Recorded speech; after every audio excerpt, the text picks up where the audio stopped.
Fiyata da çek. Bana şey dedi. Dugo var ya. Onlardan da almak istiyorum. Ama ben şey dedim. Community'nin içinde kalsın. Ama siz bir yazı yaptım. Yani yani iyi bence. Yani pek Türkiye'de olan bir şey değil. Zaten sizde bulamazsınız. Yeni bir şey olduğu için. Evet. Bir de 2000'li üreticilik kesmiş bayağı. Tamam. Ben bir şey yapayım. Pazarlaştırayım. Yani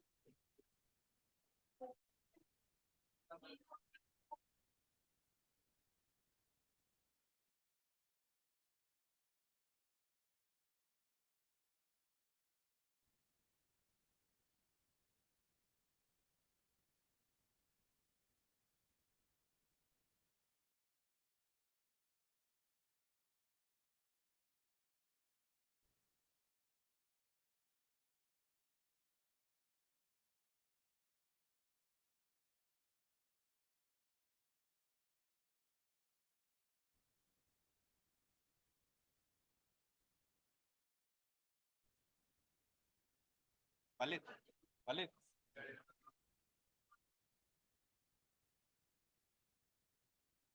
Yeah.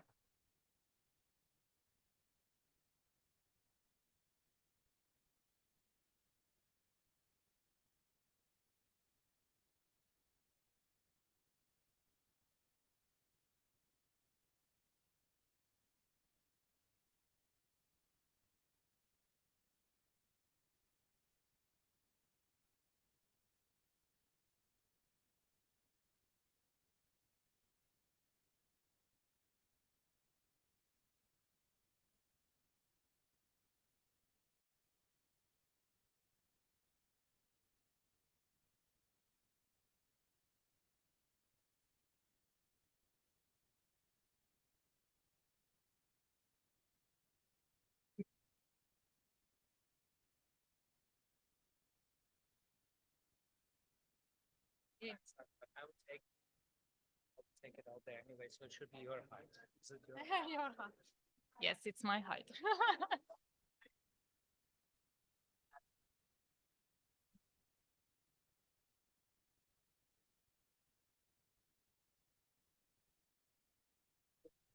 Like maybe, yeah, I can like keep this like this.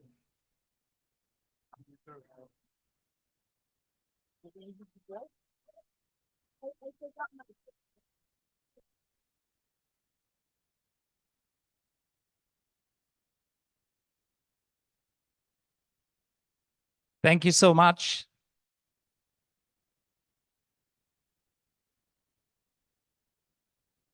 Hello, hello, hello. Good evening. Please take a seat. So many people here. So good to see you.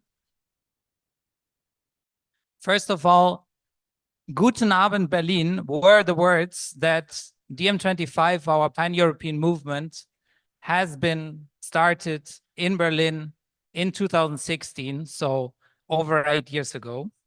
I'm Johannes Fair. I'm going to be your host tonight, and I'm also one of the candidates for the European election of MERA25.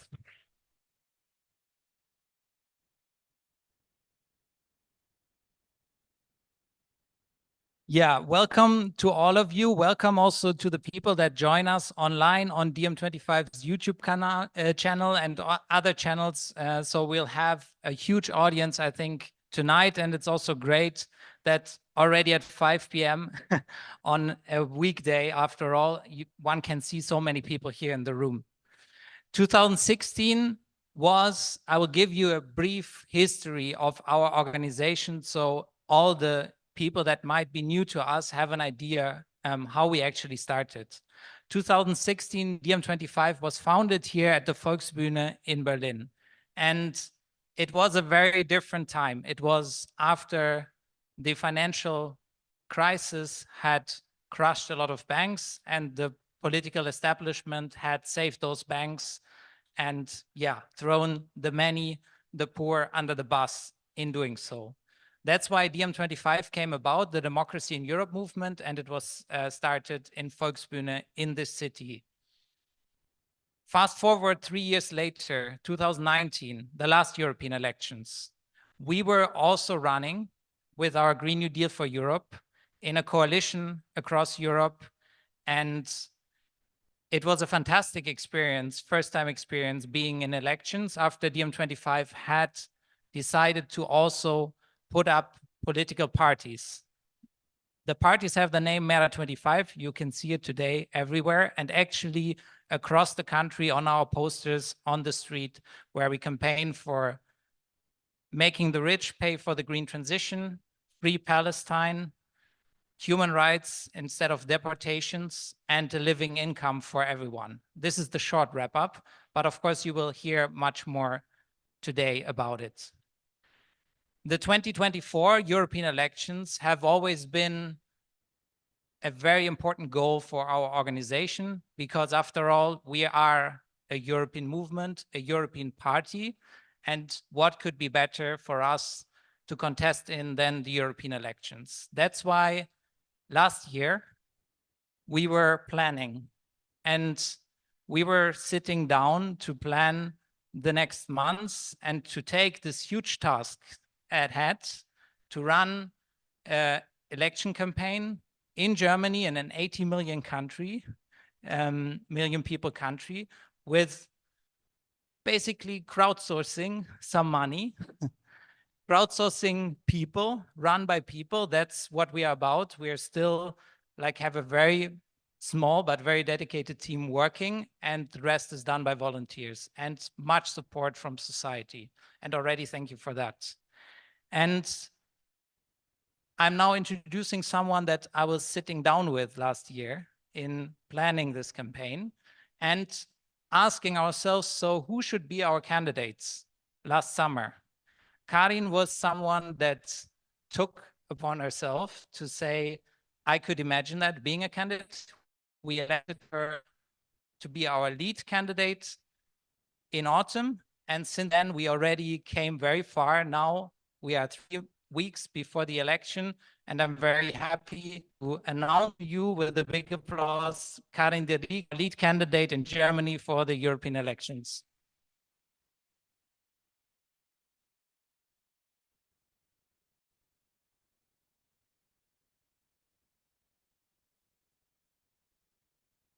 Hi, everybody. First of all, I would like to thank you, but a big thank you to all of you who are here, to all of you who have believed in us since the beginning, to all of you who started with collecting signature and then started with postering, and then our membership grew so much so that now we have a wonderful group engaged. And thank you very much from the bottom of my heart, because otherwise this couldn't have been possible. So first of all, I know we are really not a traditional party.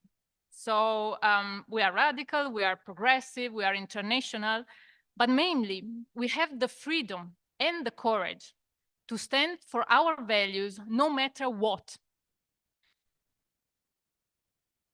We strongly believe that the course of events can be reversed and that we are on the right side. Today, it's not only a celebration, but it's a call for a fight. Because the events since the last 7 months in Germany have left us all speechless. And nobody could expect what would have happened, but this helped us grow a lot. So now Germany not only is economically declining, but also turning to authoritarianism. And basic democratic values that we had taken for granted are under threat. So what is happening right now is that politicians are trying to scare us until our hearts. They are trying to use fear in order for us to be scared and not to see what they are doing or what they are not doing, because their poor politics are dragging us into a real bad path. So We, on the contrary, we are small, but I am very proud that we have a huge team, not only here, but internationally. We have also one of the most famous economists in the world, which makes us very proud, obviously. But we are not a protest party. Well, we do protest a lot lately, but our real force resides in our ideas, in our values, that today we are trying to explain, although our program is very, very broad. We wouldn't have the time to cover everything, but we will try it at least. So, the fil rouge of our campaign is the conviction that we need to redefine and rediscover what freedom means. Because freedom is a term that has been twisted a lot, and it needs to be defined on different levels. For example, we have independence, so freedom as independence. At a personal level, it means that we have to be able to sustain ourselves, in order to live a dignified life, and for this we have a universal basic income, for example, because everybody has the right to choose and not to be obliged to take bad jobs or to choose whether to have a family or not. So nobody should also be hindered from pursuing their passions.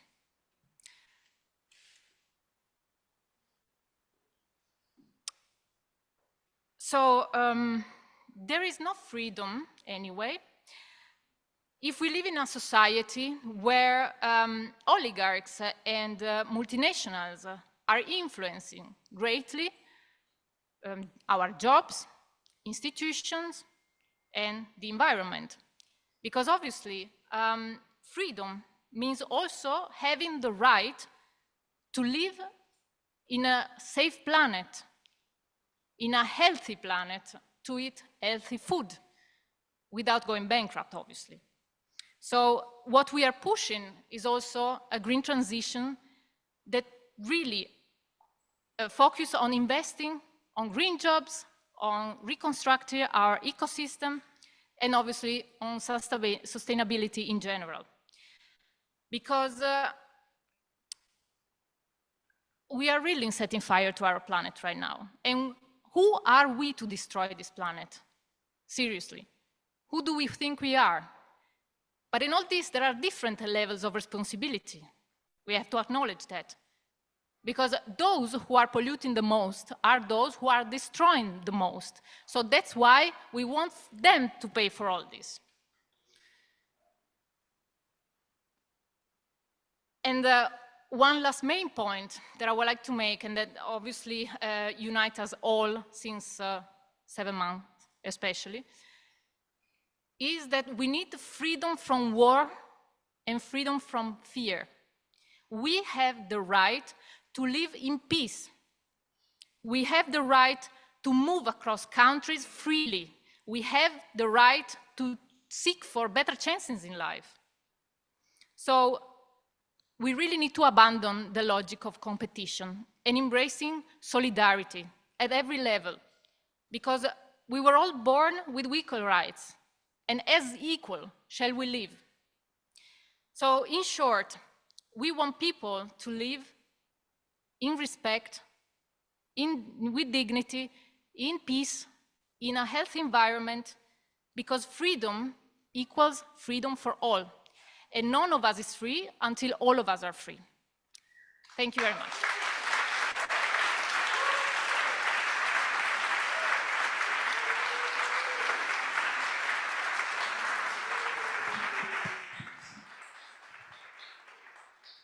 Thank you, Karin, for summarizing our campaign so well. And now we go to someone that is joining us from afar, that will probably now appear here on screen.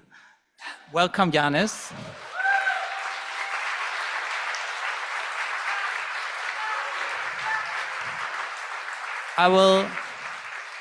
I will check 1 second if the electricity is still on, internet is working.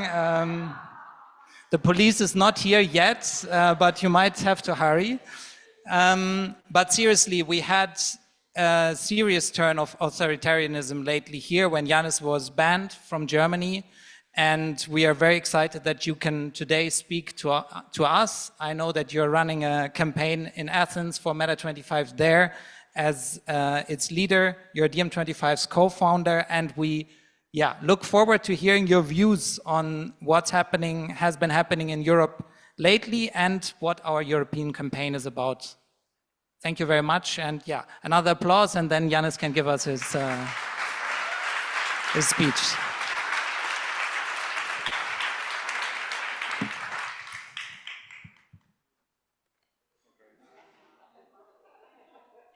Good evening, everyone. Thank you, Johannes. Thank you, Karin.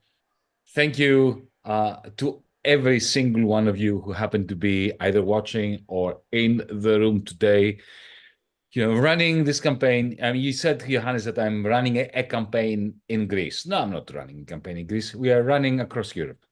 This is the spirit of transnationalism. This is the spirit of internationalism. This is what we do here in MERA25, in Germany, in Italy, in Ireland, with our comrades Mick and Claire, in other places too, like in Slovenia with Violeta.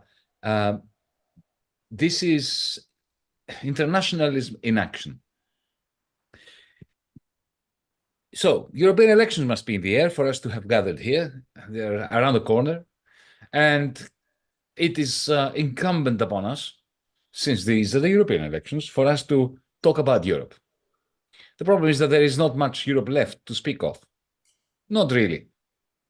The European Union's rulers, and here I don't mean Ursula von der Leyen and these bozos, I'm talking about the real rulers, the oligarchs, the people who are pulling the strings, the people with power, the people with money.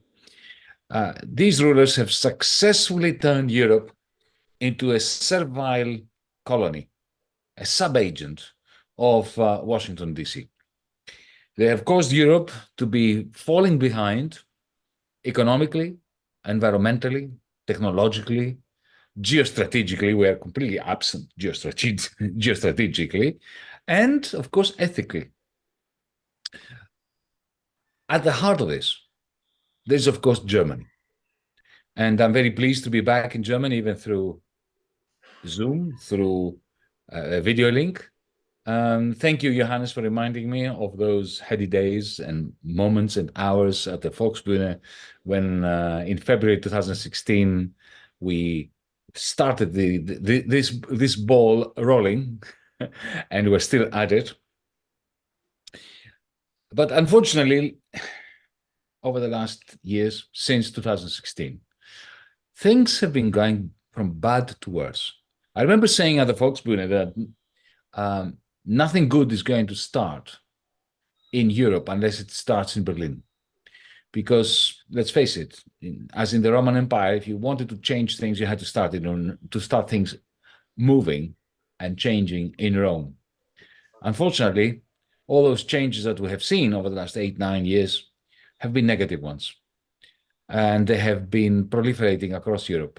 When Europe's steam engine, the engine that's supposed to pull the rest of the European wagons along, the German industrial model, the German business model, when it is splattering and failing the way that the German economy has been failing, what do you expect of the rest of Europe? When the politicians have conspired to ensure that there is no political union, that there is no political solidarity, that in the name of solidarity, they commit crimes against our peoples. The result is this steady fall from grace of the very idea of a European Union. So we're here to talk Europe, but not to praise it. We're here to bury this heartless, hideous formation that has come out of this European Union, this union whose rulers are hell-bent on war and naked exploitation of peoples and nature across Europe, in Europe's neighborhood, and of course beyond.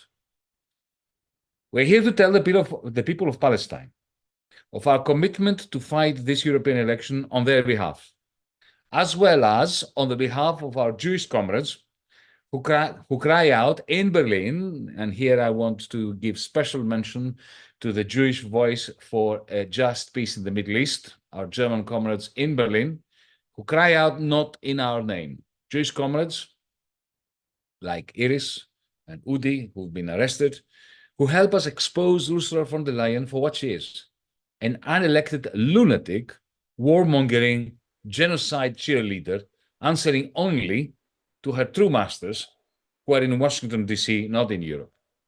We are here to tell the people of Ukraine of our absolute commitment to a swift and just peace, instead of the never-ending war Brussels is planning for them on behalf of the United States, especially now that hitherto peace-loving Scandinavian social democrats and the Greens, especially in Germany, have been absolutely co-opted by NATO.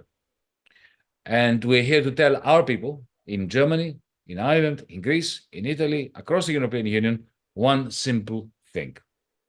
Everything should be different, and everything can be different, but nothing will change unless with our vote and with our activism, we build barricades to stop the warmongers and the oligarchs in their tracks. How could our message be different tonight here? I have this great honor to be sharing the stage with our comrades from MERA25 in Germany, who are demonstrate what it means to be a true internationalist German and true internationalist European. But let me ask the 1 trillion or 10 trillion euro question. Why is Europe in decline? Why is Europe fast sliding towards this abyss, technologically, economically, politically, ethically? Why is Europe becoming a nasty, brutish, stupid, and therefore irrelevant for the rest of the world continent? Well, allow me to convey to you, to share with you my view, my understanding of the reasons behind this decline.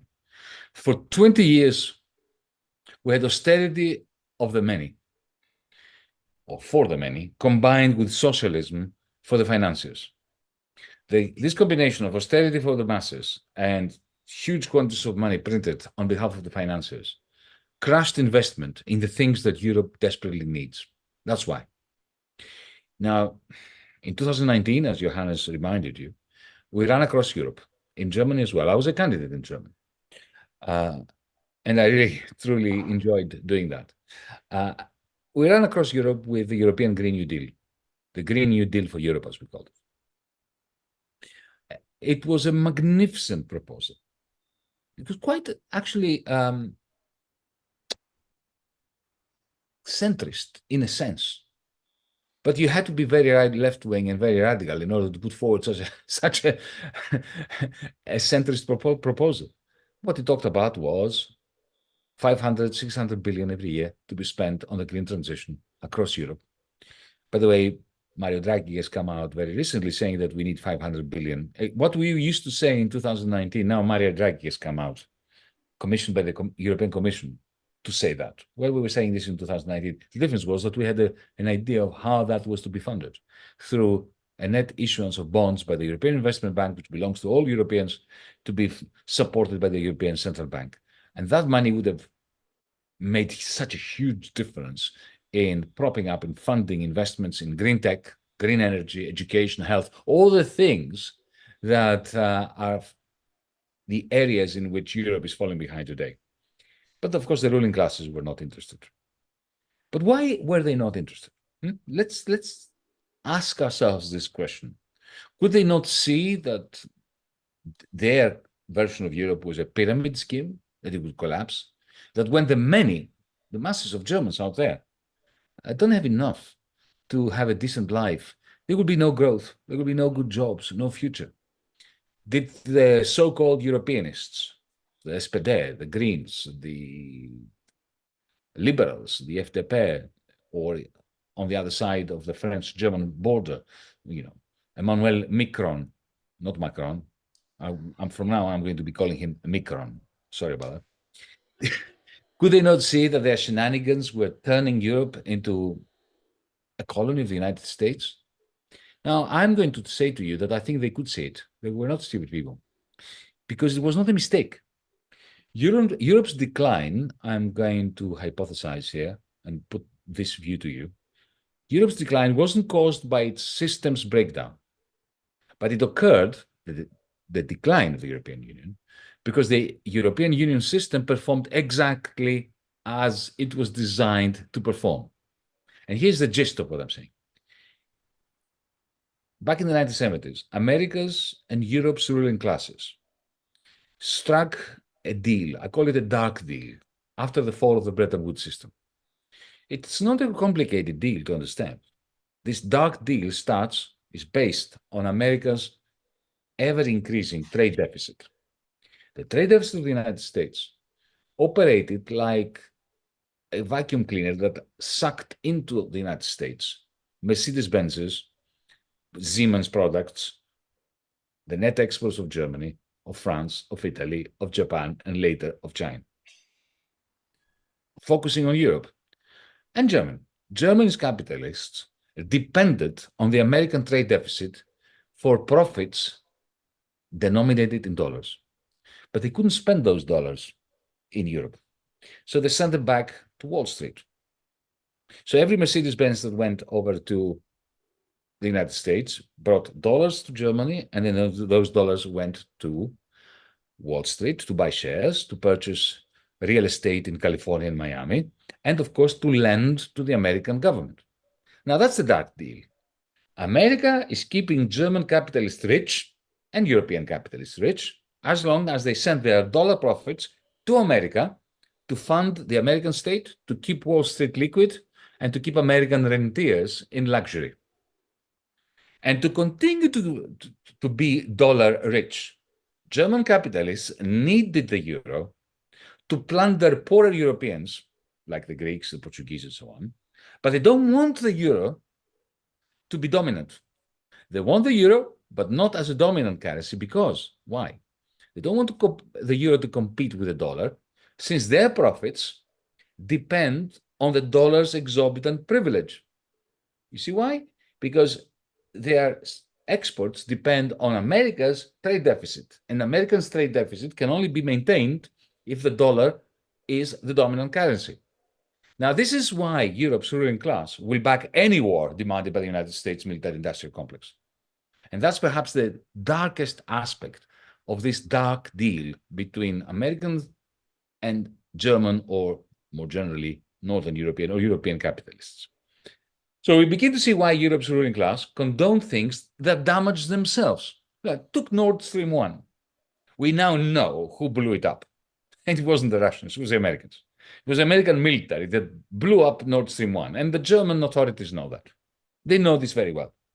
Now, by blowing up Nord Stream 1, they inflicted the Americans a gigantic cost on German industrialists. And the German industrialists know that.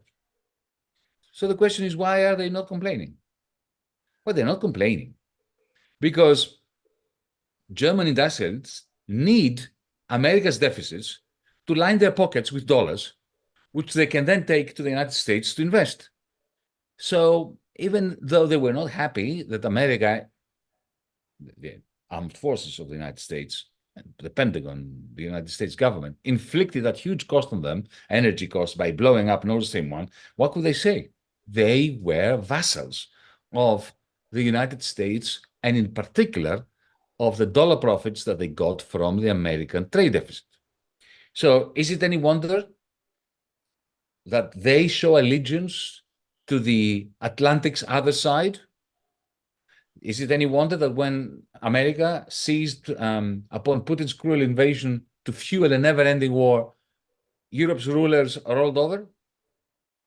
It is why Europe's ruling class, our oligarchs, would even send their own children to war, to the trenches to be slaughtered, or imprison them if they dare protest in our universities.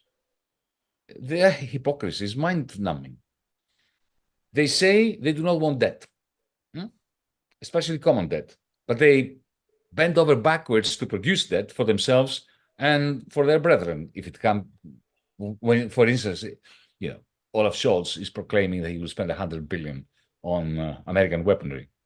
They say that they hate the money tree. They're too scared of hyperinflation. They don't want the money tree to be plucked, but they pluck it energetically when it comes to spending billions on weapons or lining the pockets of the financiers who transport their dollar profits from Frankfurt to Wall Street. They scream blue murder when Ukrainians are invaded, when the Ukrainian land is occupied, when the hospitals in Mariupol are threatened, rightly so. But they consider exactly the same thing absolutely justifiable homicide when the invaders wear Israeli uniforms in Gaza or the West Bank or East Jerusalem. Don't forget East Jerusalem. They also liken Putin to Hitler. You know my view about Putin. I think he's a criminal. But they liken Putin to Hitler to argue against a peace process that involves Russia, because they want the Ukrainians to continue fighting forever, dying forever, with weapons that they buy from them. This hypocrisy is not only a moral insult to the direct victim of war and genocide in Palestine, Ukraine, Yemen, Syria, Kashmir, it is also a clear and present danger for our people, here in Berlin, in Athens, across Europe. Lies and orchestrated industrial-scale hypocrisy is the starting point of internal tyranny and external wars. We need to expose it to save our people from despotism, poverty, and the insecurity warmongering that they are trying to cultivate, and they are cultivating successfully. Comrades, we're in the midst of a long slide to authoritarianism, which you know really very well in Berlin. The European Parliament elections cannot stop it, but we can slow it down. We can place some voices like Karen's, Johannes's, Judith's in Brussels, voices that will inspire Europeans to stiffen their lip and organize better across our borders. And on this, you have our word.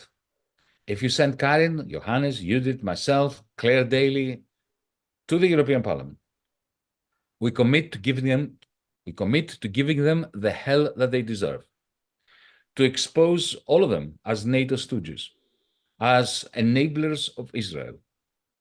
We are going to expose all the shadowy salesmen of weapons of mass destruction, real weapons and financial weapons of mass destruction.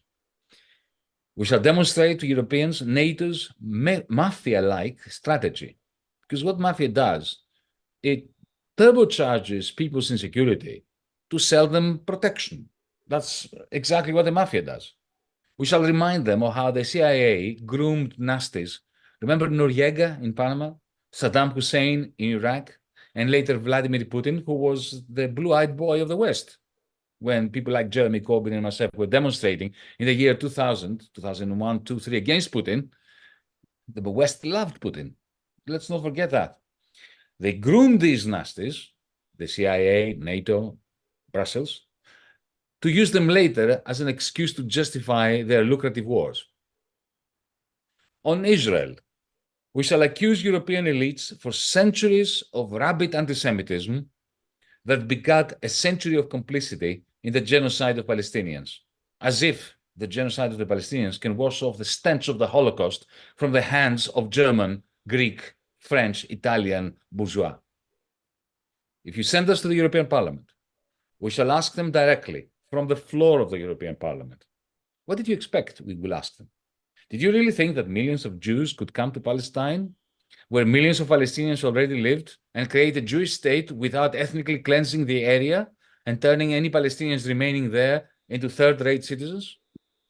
Will you stoop so low as to deny the simple logic that genocide and apartheid were baked into the Zionist project of a land without a people for a people without a land, whose flag you dare project on the buildings of the European Union in Brussels?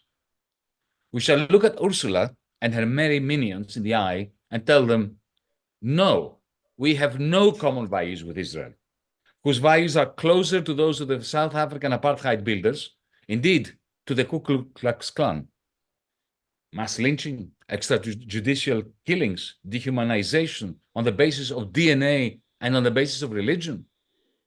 We shall then tell all of these pretend Europeanists that Israel is under no circumstances a strategic asset for Europe, unless you want Europe to foment never-ending wars against the very people who have an interest to work with in our region. And finally, we shall explain analytically the economic dynamic that kick-started the European Union as a cartel. Remember the European communities of coal and steel? A cartel. Before 70 years ago, before this cartel morphed into today's war union, which now its rulers see as the only means of maintaining the European Union. Charles Michel said so a few weeks ago. So friends, comrades, citizens of Berlin and beyond, in a couple of weeks, you will have a chance to vote for MERA25 in Germany, for Claire and Mick in Ireland, for MERA25 in Greece, in Italy. Now, don't get me wrong. Those who promised you that if you elect them or whoever is standing to the European Parliament, they will fix Europe by legislating well. Anybody who promises you that is lying. They're lying to themselves, to you, or to both. So no, we're not asking for your vote so that we can, in the pseudo-parliament of Europe, change Europe for the better by legislation. That would be a lie. And we do not lie. We are asking you to vote for us so that we can be there to tear their masks off their faces, to expose their lies, to gain information which to share with you in order to defend you and to give you weapons of information that you don't have currently that will allow you to work towards a better neighborhood, a better city, a better country, a better Europe. This is why I urge you to vote for MERA25 in Germany, because if the twin authoritarianisms of the radical center, along with the Greens, and the ultra-right dominate the European Parliament, war will appear as the only policy, the only plan, the only potential across Europe. Mass migrant death in our seas and on our land borders will seem even more of an uncontested policy than it already has become. Humanity and nature will continue to be plundered by stupid conglomerates behaving as if the Mars solution of Elon Musk and Zuckerberg and so on is a viable option.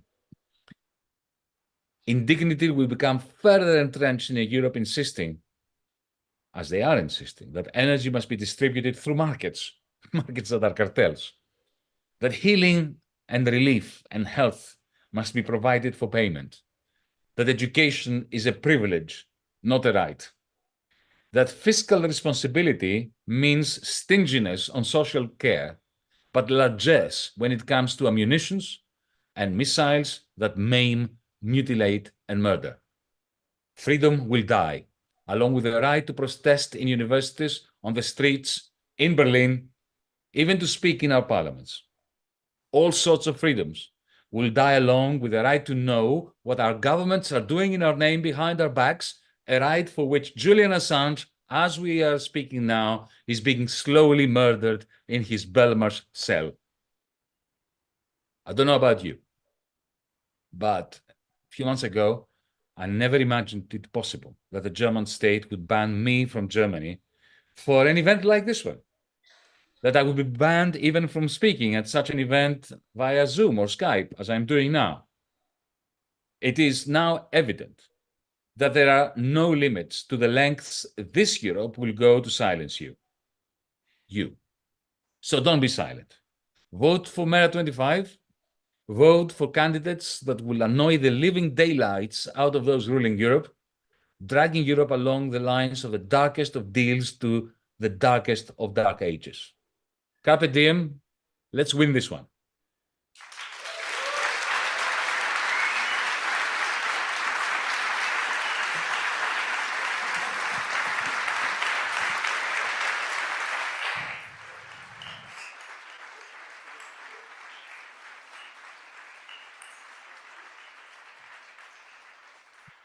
Thank you, Yanis, and good luck with your campaign in Greece and the event that you're still going to do tonight, a second one. To the ones of you that are now even more numerous in the room as I turn around, that's great.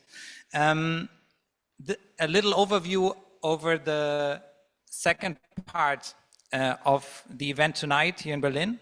We will have different workshops. The first one will be about freedom and the art of resistance. It will be here. So those people that want to attend it can just stay. And this is also the people in the live stream. You unfortunately don't have a choice. You will have to stay. And I urge you to stay because we have great panelists on that workshop.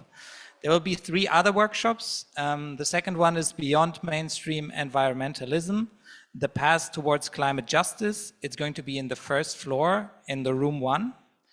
And then we will have migration as a shared leftist struggle downstairs, probably in the garden. And number 4 is building an internationalist party in Germany. So what we are actually trying to do, but beyond the elections, which is going to be in the cafe downstairs.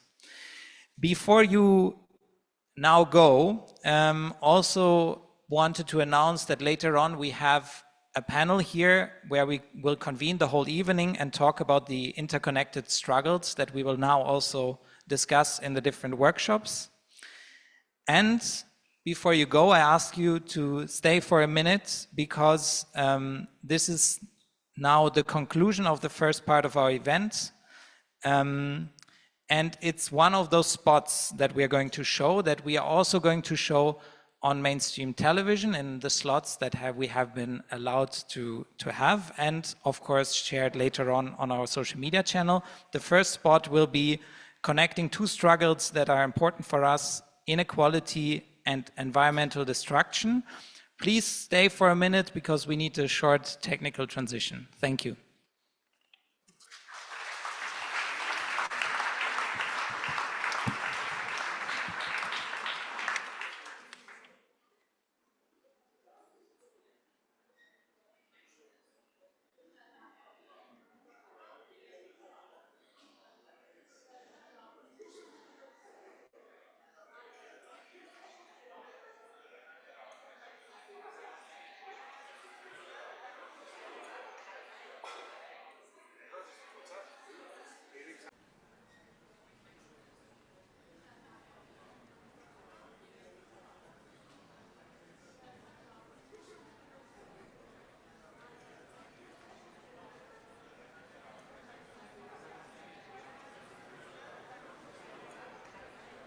Wie ich mir unsere Zukunft vorstelle, da müssen wir erstmal im Hier und Jetzt anfangen. Über 3 Millionen Kinder leben mittlerweile in Armut und junge Menschen finden überhaupt keine Wohnungen mehr, während einige wenige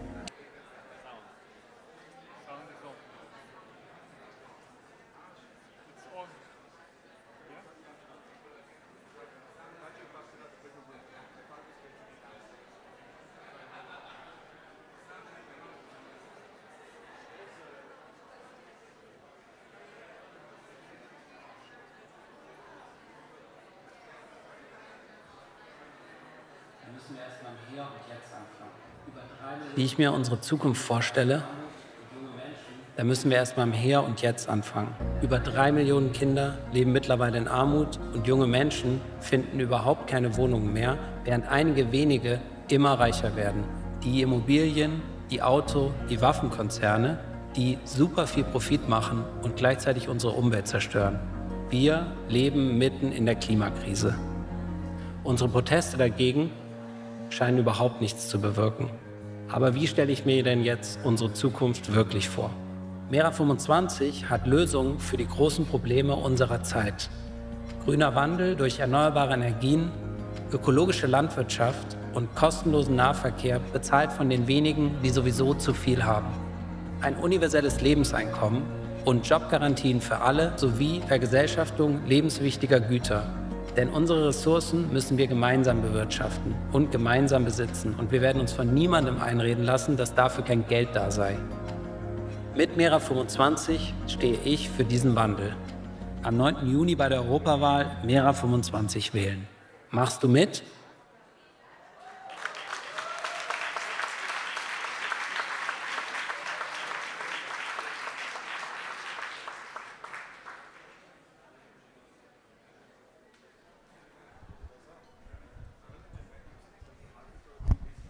Yeah, that went almost perfect, but now it's time to go to the different workshops.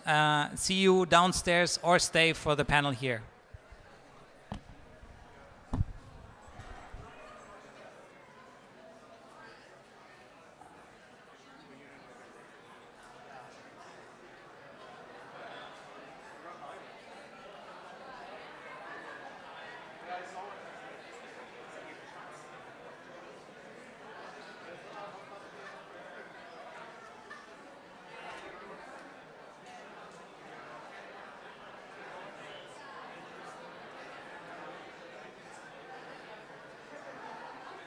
Unsere Bewegung, wir 25, der wir teil sind, genau, da gibt es Gruppen, da gibt es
They need the mics. Okay, yeah. So is it now? Yes, I just told in it. 5 minutes, right? Or like now? No. Yeah. Yeah, I just told it said 7:45. What's? No, there's one before this one. Okay. Now it's 4 people, then it's 5 people. Okay.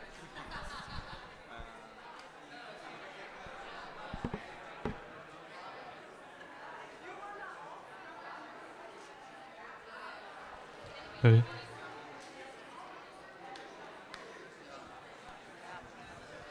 Merhaba. Hello.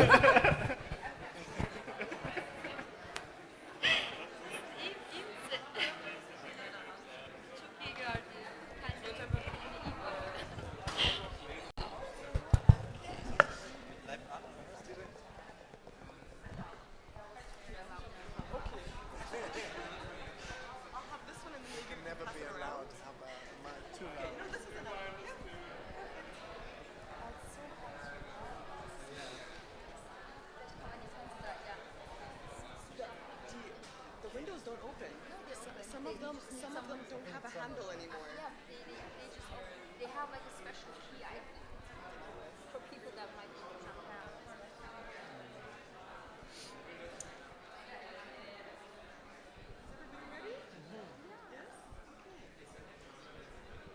So hello everybody, we would love to start in 1 minute. So if everybody could sit down who would love to stay for this panel, then we can get going. Thank you.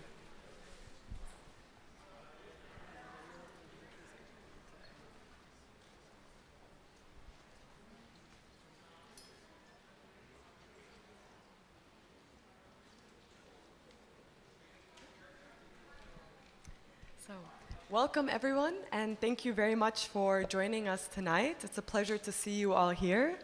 My name is Lara Leila, and I am a member of MERA25, and I will be your moderator for this panel. This evening is dedicated to discuss our program on peace, solidarity, and freedom. In this panel, we will be focusing on the freedom pillar. And as was just said earlier, at MERA25, freedom for Palestine has become central to our understanding of liberation as a whole. So I am honored to welcome some incredible speakers tonight.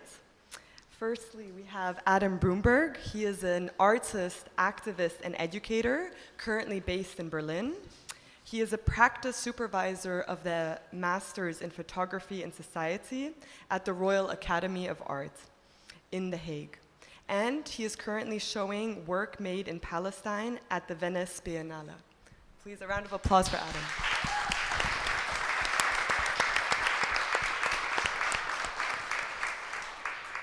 Next, we have Yasmin Ajar. She is a humanitarian activist advocating for social justice. For her, the human being always takes center stage, and she values preserving human dignity and strives for a more just world. Thank you, Yasmin, for being here.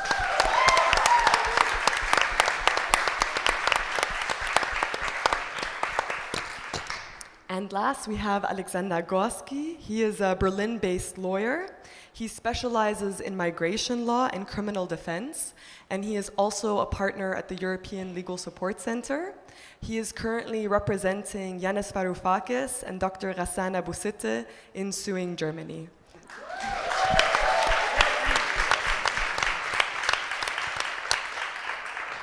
So, thank you. In this panel, we will focus on 3 discussion pillars. Firstly, is our freedom in jeopardy in Germany and Europe?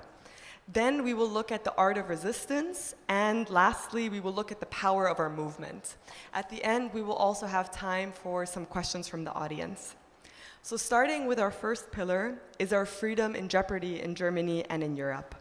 To frame the discussion on freedom, I wanted to reference the United Nations Declaration of Human Rights. And here, freedom is mentioned several times, including Article 1, all human beings are born free and equal in dignity and rights. Article 19, everyone has the right of freedom of opinion and expression. This includes freedom to hold opinions without interference and to seek, receive, and impart information and ideas through any media and regardless of frontiers. And Article 20, everyone has the right to freedom of peaceful assembly and association. So reflecting on these articles, it seems that our freedom in Germany, especially in regards to Palestine activism, has been jeopardized. So Alexander, I would love to start with you. As a lawyer, could you tell us how you think our freedom of movement, assembly, and expression has been impacted in the last months in Germany and in Europe? Yes, of course. Thank you. Can everyone hear me? Yeah, okay. Yeah, it's been an intense week and it's great to be here. Thank you for the invitation. It's a great panel. It's an honor to be here with you. So regarding the question, obviously what we've seen in the last 6-7 months is an unprecedented crackdown on civil liberties, basic freedoms in Germany. 7th of October means a turning point in the policies regarding freedom of speech, freedom of assembly, and also freedom of movement. And we have to remember that the repression against pro-Palestinian voices and Palestinian activists didn't start then. It started a long time ago. Already in the 60s and 70s, there were severe repressions and also deportations against Palestinian activists who were advocating for the liberation of Palestine. And also before October 7th, we had the Nakba Days banned in Berlin. We had people disinvited from panels speaking about cancel culture. We had voices banned from speaking in the public. But all this intensified in an unbelievable manner since October 7th. So what we have seen is the banning of demonstrations. We've seen the firing of people from their workplaces. We have seen hundreds and thousands of criminal procedures against activists for voicing their opinions with slogans that the German government deems to be criminal, but who are just an expression of a desire of freedom. Like From the River to the Sea, which now is considered to be something that is worth criminal prosecution, but which is just a statement calling for a democratic and just future for all people living between the river and the sea. And this repression against pro-Palestinian voices is applied with a double standard. If you have a German passport, it's one thing. If you don't have a German passport, it's another thing. Because what we've seen, especially in Berlin, is that the state uses precarious residence status against people who are trying to express their solidarity with Palestine. We have seen people having their refugee status revoked. We have seen people who received expulsion orders. We have seen people whose applications for the renewal of their residence was put on hold because there are small criminal procedures related to demonstrations pending against them. And obviously we have seen the entry ban against Yanis Varoufakis and the entry ban against Ghassan Abu Sita, which are also representing this trend of using migration law in order to silence dissent. So in summary, what we can say is that we are living through an authoritarian moment. We are seeing how a liberal, quote unquote, democracy is changing its nature and is becoming something else. We have seen with the Palestine Congress how the state acts in total disregard of its own rules in order to enforce the reason of state. And this is the moment we are living through right now. And I think those kind of events that we're holding right now is important in order to organize the resistance, which is the legal resistance is only the last resort. We're just service providers in order to keep people free to do other political activism, artistic activism, but we need to resist this historic moment before it's too late. Great, thank you very much, Alex. I think it's also important to note that there's a lot of research being done at the moment and reporting being documented by the European Legal Support Center. And actually in Germany, there is the highest levels of repression against Palestine activism in all of Europe. So I think this is important for us to all remember moving forward, that here the levels of repression are the highest, which also means that we have to continue resisting at an even higher level. Yasmin, I would love to move to you.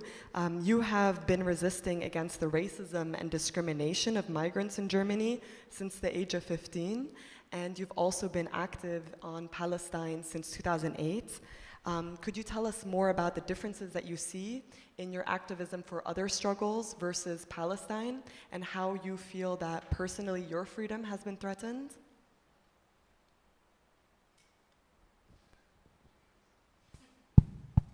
Okay, you can hear me? Perfect. Yeah, the problem is not that there is no freedom of speech. It is the rights enjoyed by white and non-white people are profoundly unequal. And I think in this case, I serve as a perfect example.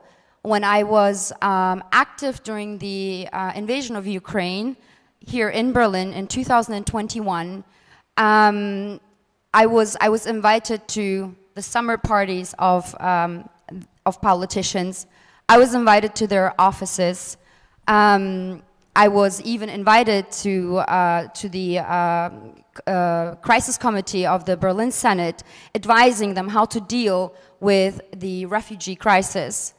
And I was sitting at a table with the Landeskriminalamt, the same people that are now raiding my home and arresting me wherever they see me.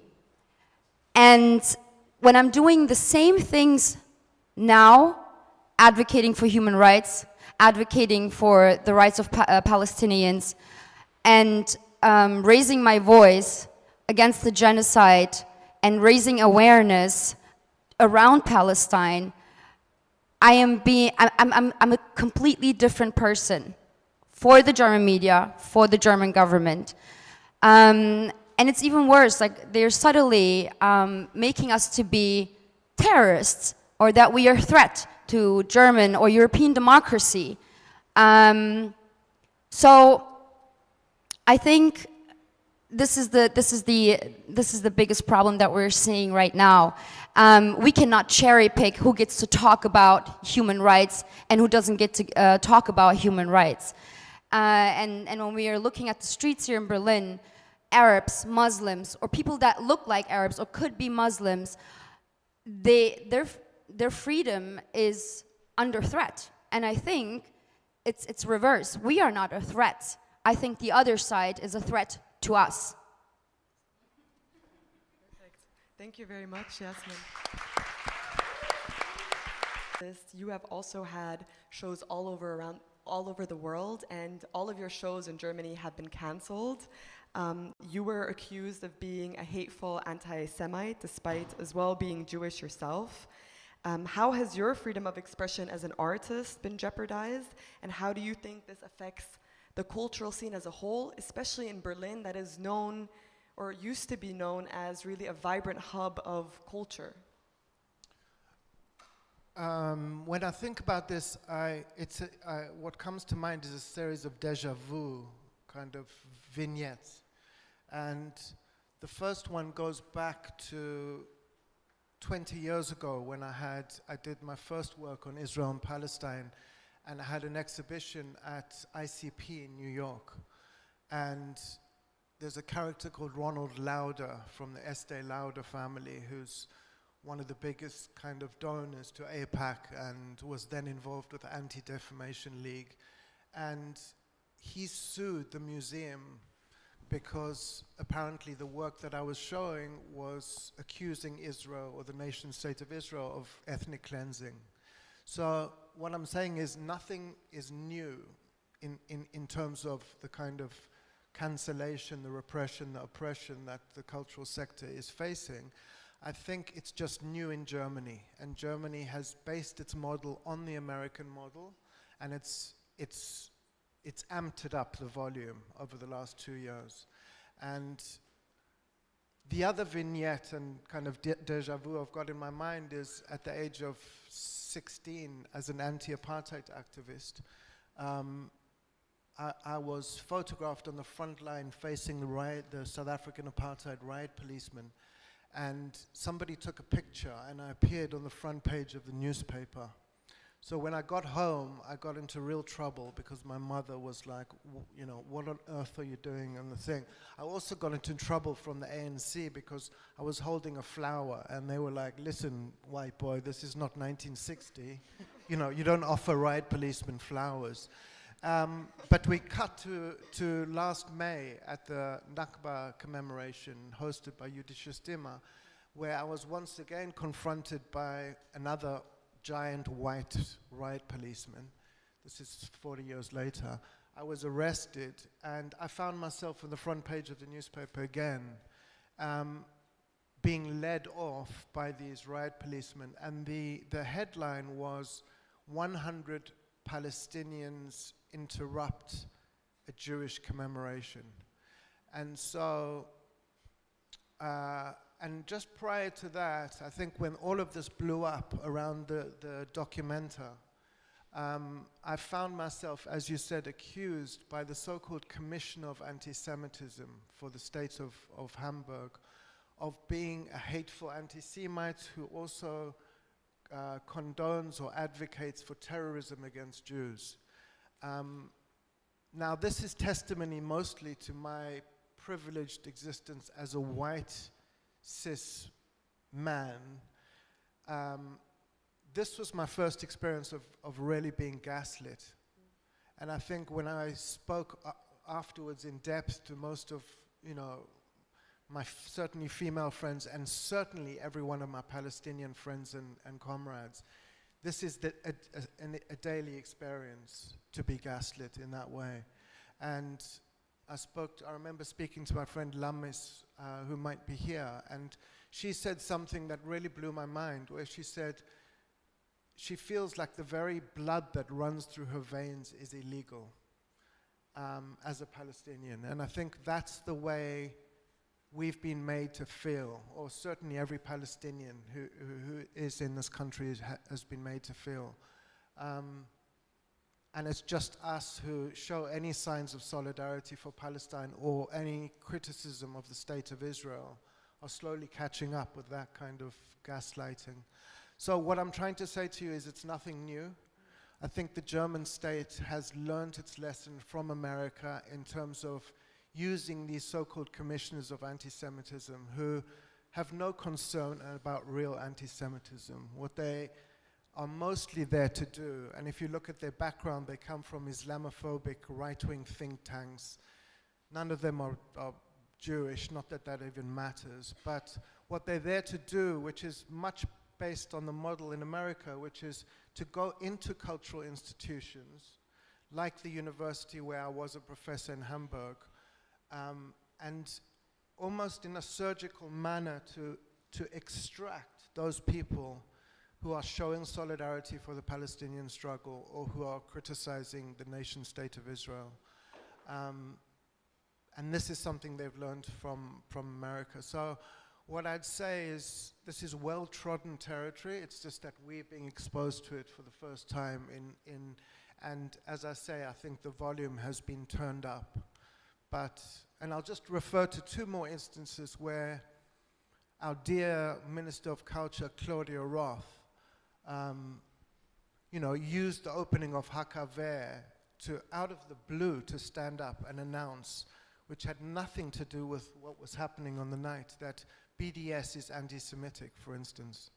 Or at the prize giving of the Berlinale, where she made an absolute surrealist Beckett-like statement where she was watching two filmmakers being awarded, one a Palestinian, one an Israeli, and she said she was clapping only for the Israeli director.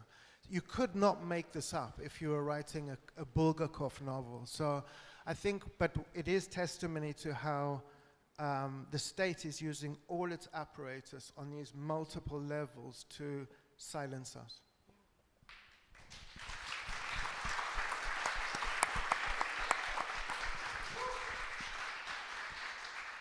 Thank you very much for also drawing the parallels between your activism in the anti-apartheid movement and now, and for mentioning the Nakba commemoration of last year, as indeed, personally, that was the first time I felt that things are changing drastically in Germany and that the repression is being much more heightened in terms of Palestine activism. So I would love to switch to our second pillar now, which is the art of resistance. So in cases of injustice, resistance is awakened. So let's look at different types of resistance from an individual level to an artistic level to a legal level. So Yasmin, I would love to start with you, as you have embraced the art of resistance in multiple dimensions, from raising awareness to organizing demonstrations to engaging in civil disobedience and disrupting talks with people who are complicit in genocide, including Hillary Clinton. Based on your experience, what do you think is the most effective form of resistance? In the face of a genocide, in the face of a forced starvation, and a brutal occupation since 76 years, I think every form of resistance is effective. Me personally, I wasn't happy about the fact that, and just looking at my life, and I've gone through so many different stages when it came to human rights. And I'm just, this time around, I was just like, I'm done. I'm done with this whole lie. I'm done that others get to cherry pick who is worth living and who's not worth living, who's worth eating and who's not worth eating. So I personally wasn't going to let it happen that we are inviting, that first and foremost, that I am living in a country that is actively choosing the side of genocide, actively choosing once again to be on the wrong side, actively choosing to kill thousands of innocent people. They have already killed 6 million Jewish people, right? And then to invite genocidal people here especially to universities, where students are being constantly criminalized, right? Students without papers, they don't go out of fear that they will be sent back to their country, because that's what our politicians are saying and threatening them with, right? But then to invite these genocidal people to talk about topics such as democracy, human rights, women's rights, I was like, I'm not having this. So I disrupted, and I disrupted with everything that I am and all the voice that I had inside of me. And I stood there, and I think for me, the most important thing was to be unapologetic. And the people here, the media, everyone, and politicians, you know, there was a disruption with Olaf Scholz, and he was just standing there and smiling, had a genocidal grin on his face, saying, oh, come on, just kind of like, be quiet or keep it quiet, right? It is just, for them, it's like fun, you know? Not to take others serious. We are voting these people into power, you know? And I always say, people can make a nation or they can break a nation. And we are seeing this more and more. People are coming together, they're uniting, they're resisting. And, you know, there's this thing I read and I found it very beautiful. We don't really have to look far. Just look in nature. Even plants resist. An example, plants have wax on their leaves to protect themselves from parasites, from wounds, from any other outside threats. And I think this is us as well. Our wax is, you know, smiling when the police is arresting us. We are still going on. We get up and we still go to the street. We take it to the streets. We go and take back our rooms, you know, unafraid. And this is what I think. I think our wax is our resilience.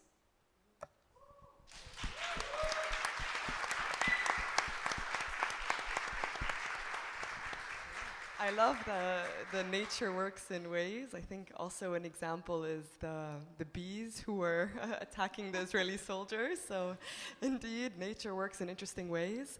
I just wanted to pick up quickly on what you were saying about the different reactions. So Olaf Scholz had more of a grin, and it seemed like he was almost enjoying the disruption or not bothered by it. Could you tell us more about the other events that you disrupted and how people were reacting to it?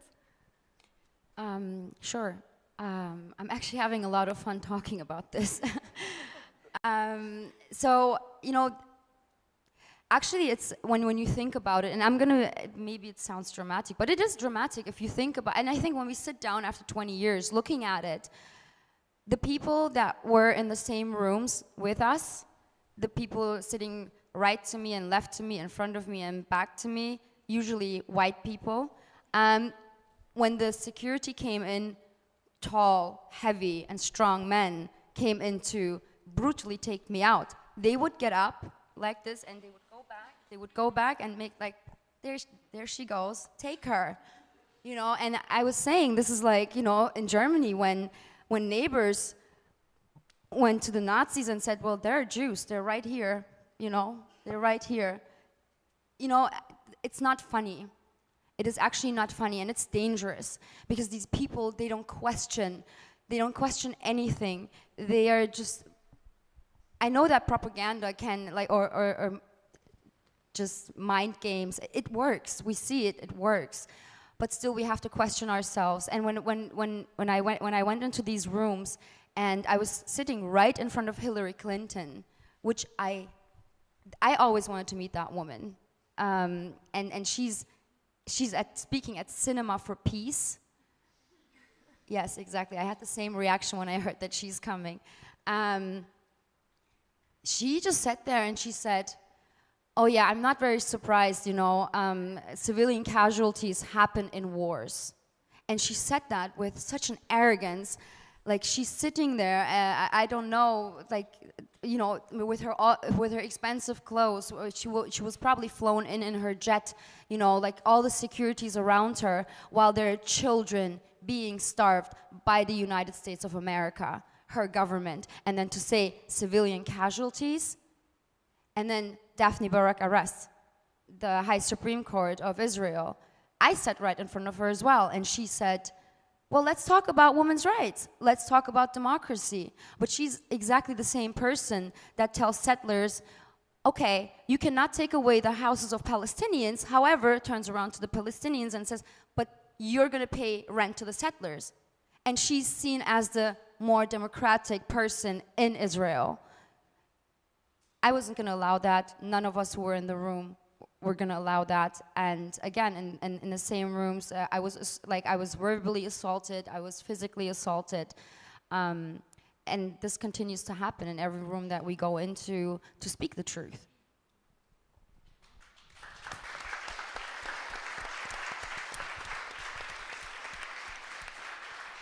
Thank you, Yasmin. I think sharing those cases of resistance, especially when it becomes disruptive, in my mind, this seems so effective, and thank you for your courage for doing these things. And also really not allowing people a moment of rest who are complicit in genocide. Like even the Israeli representative who was going to the dentist and people were disrupting him on his way there. I think that this is crucial, that people complicit in genocide do not have a moment of rest, and we should continue to disrupt that. Absolutely.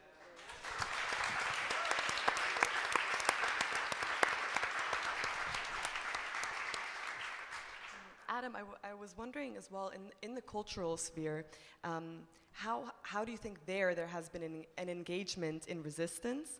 And what avenues do you think can be further explored to become more visible and more disruptive in the cultural sector? I think you mentioned the exhibition that I'm taking part in and partly organized during the Venice Biennale, which is still going on. And I think what's happened to me over the last 2 years, it's been a kind of crash course into how to behave like a better ally. And this exhibition we did in collaboration with Emily Jassier, who runs Dar Jassier in Bethlehem, which is a residency program. And the majority of the artists taking part are living in Palestine or you know, the occupied territories or in the diaspora. And I think there still are avenues to produce cultural work, to show cultural work, and I think the most important thing is to develop this thick skin, this wax skin, because, you know, they are throwing all the apparatus at us, and it's because our work is working. And I think the most important thing is to be resilient. I do have some negative things that come to mind. I mean, you talked about the parallel between apartheid South Africa and now.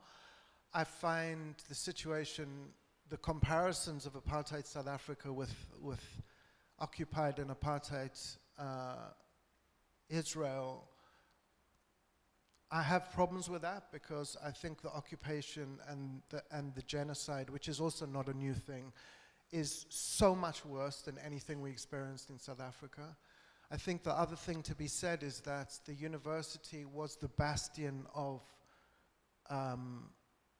advocacy and of resistance in South Africa. I mean, my sociology professor got assassinated almost in front of us because he was, you know, he was teaching us resistance.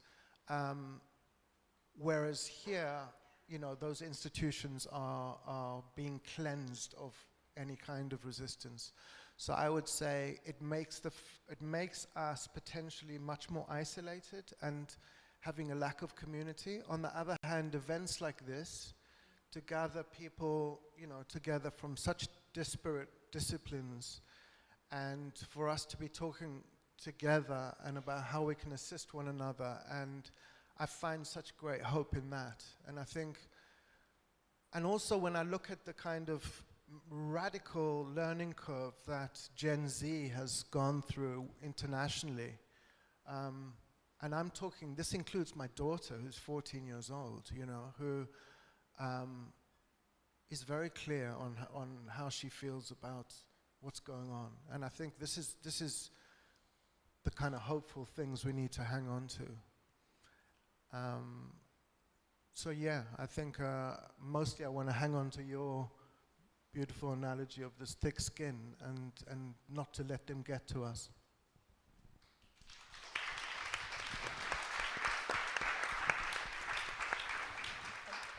you were referring to that, I think, Adam, you are in a very unique position as a South African and as a Jew, and from a statement like that to come from you saying what we're seeing right now in Palestine is not even comparable to what we've seen in South Africa, how do people generally react when you say something like this? I mean, I've got to take this further and make it really personal. I'm sure some people are aware that I have a sister who lives in Israel and has done for 40 or more years. Her husband fought in the IOF in Shatila and was involved in that massacre. Her son has, both in 2019 and more recently, been part of the IOF that's gone into Gaza. And this has been something I've been really grappling with over the last few years, and I would have to say that one can't choose one's family, but one can choose one's politics. And I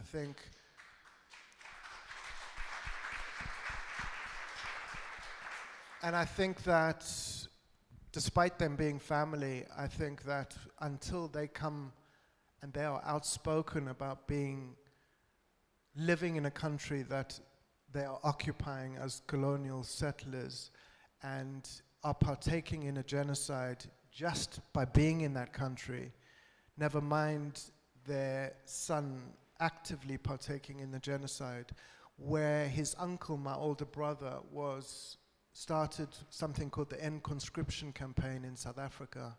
And I think the fact that I hope sooner rather than later the idea of conscientious objection enters that society. But we know that change is not going to happen from within in that country. And so what I'm saying to you is perhaps I've just got a lot more clarity about things and parallels, and feel like these things need to be stated, and a line needs to be drawn in the sand, really.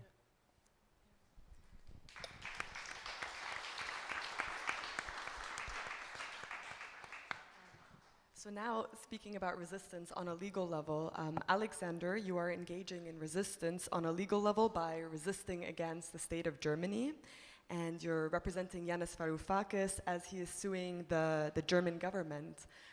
So, yeah, I definitely think that you are an absolute legend for suing Germany.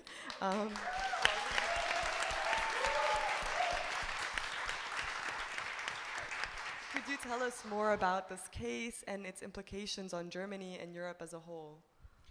Okay, so first of all, I think it's important to state that I think the cases of Yanis Varoufakis and Ghassan Abu Sita are receiving a lot of attention, and it's important to speak about them, but I think mostly it's important to remember that the people that get hurt the most are the people we don't hear about and who lose their status, and no one gives a fuck. And the media doesn't report on it, and they need support systems. So before I start talking about famous people, I want to make sure that everyone remembers that the people most affected are the ones who are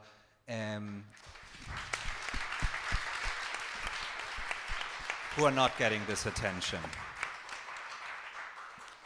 Having said that, obviously cases who attack people who have a public role, like Yanis Varoufakis and Ghassan Abu Sita, speak for their times. They speak for the historic moment we are living through. And I want to start with the case of Yanis Varoufakis, who was banned from entering Germany for 4 days, for the days that the Palestine Congress was about to take place.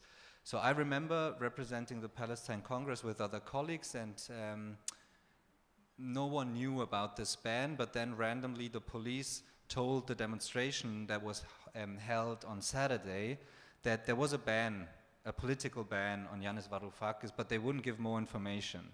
So I was hired as his lawyer, and I was speaking to all the authorities, and also a lot of journalists were asking a lot of questions to the police, to the Migration Office, to the Ministry of the Interior, to all the authorities who could know, and no one would tell us. And for days we would ask them, okay, is there something against Yanis Varoufakis? Is there not? And it would take 4 days until they came out and said, yes, we've banned him for those 4 days. So we said, okay, could we get the file to see how we can challenge this? And then they said, no, you cannot, because that would put German national security under threat.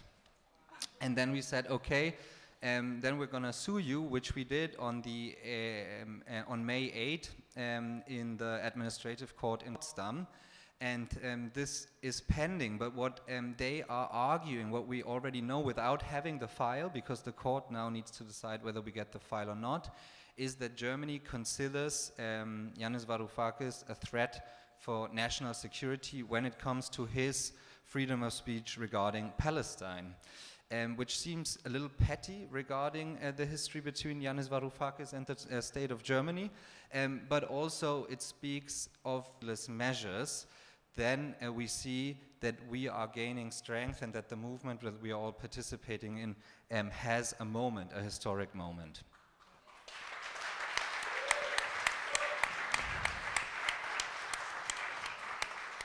Regarding the case of Ghassan Abu Sita, probably most have heard that on this week, on a late Tuesday evening, the administrative court in Potsdam and said that what the federal police was doing with the 1-year entry ban into the Schengen area was illegal, which obviously is a legal win, but I don't believe in the law. I also don't believe in courts. I believe in power, and I believe that the courts decide in a way that always reflects the historic moment. I think what was reflected in the decision with Ghassan Abu Sita, that the federal police was not using any logic. This was pure, the pure will of silencing someone who was a medic, who worked as a doctor in Gaza, who saw the suffering of kids who were bombed, who saw people who died because of the lack of medicine, because of the lack of machines that could have kept them alive, and he saw the direct targeting of in Gaza. And therefore he's also a key witness for Scotland Yard. He has also spoken to the International Criminal Court, as is popularly known, and Germany wanted to stop him from doing that. And I think one of the main reason why Germany wants him to shut up, not come here, not to speak in Europe, is because Germany is complicit in this genocide, and the German government has blood on their hands, and Ghassan saw this blood firsthand.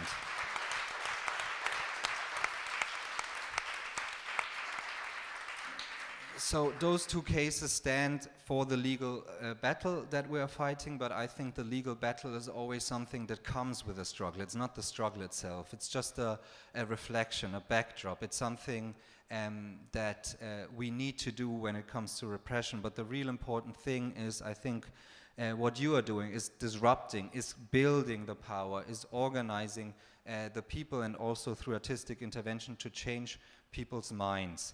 And we are the line of last resort, trying to get to keep people out of prison and make it possible for them to continue their activism.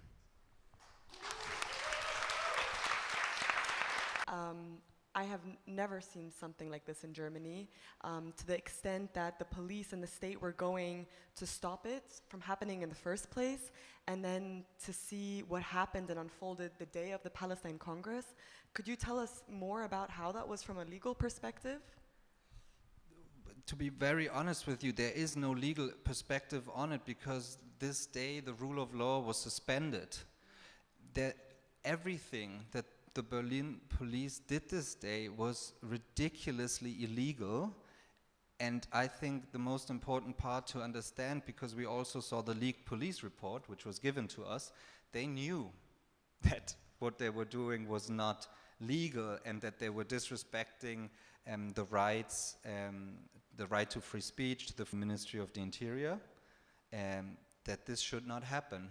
And then, as every authoritarian move of a government would do, the police did as they were told, and they stopped it. So I work in migration law, so I see a lot of horrendous stuff, but I've never seen this kind of, and I have to think of what you said about the cynical smile when it comes to talking about this thing. Then the police was just like, nah, we don't give a fuck.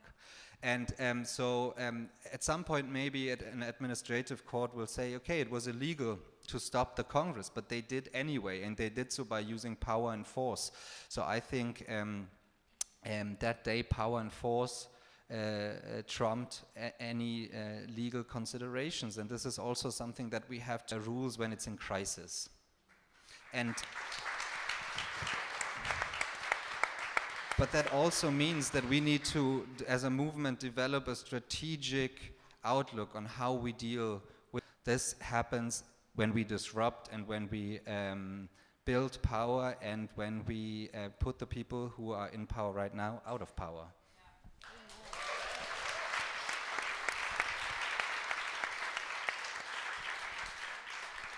Thank you, Alex. I think just one thing I remembered from the Palestine Congress in itself, I was there with my mother and we don't pretend to be a democracy.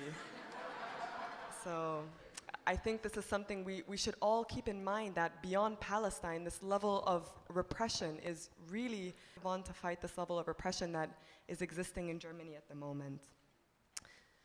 So now we will be switching to our third pillar, which is I think the Palestinian liberation movement is powerful and it is growing, but based on many conversations I had, I'm sure many of you have had as well, people are not taking action for many reasons, but mainly because they fear the repercussions. So could you just give us a bit of a myth busting, like what has legal ground and what doesn't, and what is maybe just the state and the police using intimidation tactics? Okay, so I think what we first have to consider, and we spoke about this just before this panel, is that this social movement is very different from most other social movements that we have seen in Germany, and I think that's why it's also so giving me so much hope and strength to see, because it's other people taking to the streets. It's those people who suffered racism, it's those who are marginalized, it's those who never had a voice in the mainstream media who are taking to the streets and through disruption like you are taking the spot that they should have always had and which was always denied to them. But that also means that the answer by the state is much more aggressive. And this comes with the fact that people who are not German, who don't have a German passport, are much easier to be intimidated because they live a precarious existence. They have to deal with the migration office. They need to make sure that they can stay in this country. And so what I've especially seen is that people who don't have a German passport, who have a precarious resident status, fear for their right to be able to stay here. And obviously this is played upon by Nancy Faeser, when she said October 11th, she said already everyone who's sympathizing with Hamas, who's a Hamas sympathizer, needs to be deported. And she's also made specifically clear that to use migration law. And also the German parliament in November issued a statement where they were deciding on how to fight anti-Semitism. And one of the main factors was to make migration law more repressive. And so this is what we have seen. And to be very honest with you, because you speak of myth busting, well, people get into trouble at the migration office, and people have received expulsion orders because the migration office in one way or the other links them to Samidun. People have had their refugee status revoked because the criminal police tells the asylum authority, hey, we've seen these people at protests, and then the asylum authority just looks in the file, finds a technicality not related at all, and revokes the refugee status. So part of the intimidation is based on something real, that people are vulnerable who don't have a German passport.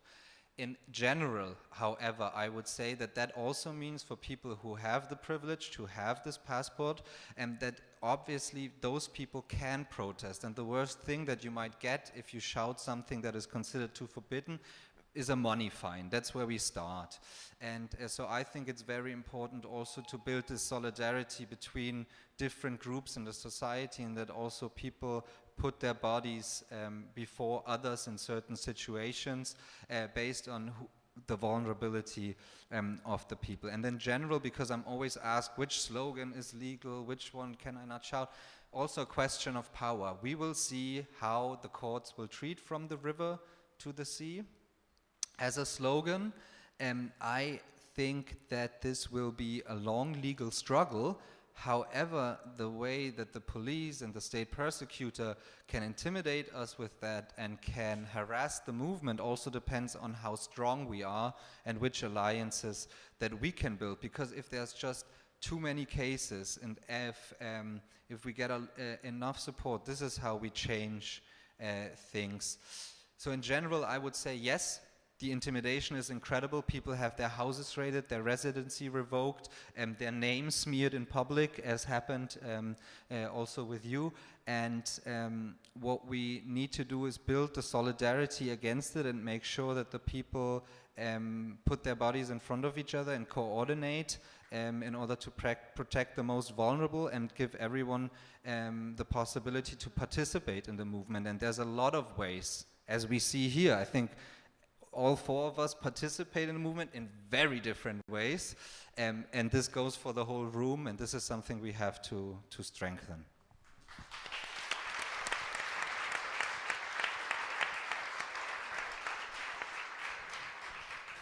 Thank you, Alex. I think the point you mentioned about coming from a position of privilege and being aware of that is very important. And Adam, you were saying earlier as well, like you have made yourself aware how you can come in from a position of privilege and be an ally in this movement. So going back to your work in the cultural sphere, how do you others who are currently inactive to become more active despite this risk of defamation that we see? I mean, it's not only a risk of defamation. I've got 3 criminal charges, all totally Kafkaesque. 2 as a result of my arrest at a year ago's Nakba commemoration. One of them is injuring a riot policeman, apparently. The second is resisting German authority. And I've been very outspoken about pointing out that the majority of my family was wiped out for obeying German authority. So it's very much in my blood to not obey the law. And the third is for calling the Commissioner of Anti-Semitism a motherfucker, which apparently is illegal in this country. So it's not only about kind of defamation, and that's had real effects on me, as privileged as my status is. I got a visiting professorship that lasted all of 1 week because of the pressure of the state and the right-wing media. But again, I'm not going to sit here as a victim. I'm going to say that my particular minestrone, having had a background in anti-apartheid activism, having a Holocaust surviving family, being white, does put me in that privileged position, and the podium from which I can speak is a very particular one. So yes, my body is important. And yes, I think a lot of people are saying to me, why don't you get out of there? I mean, but you know, Germany sounds hideous. And I think it's at moments like this where it's most important that we actually stay and endure. And also, you know, I think our voices are most important right now.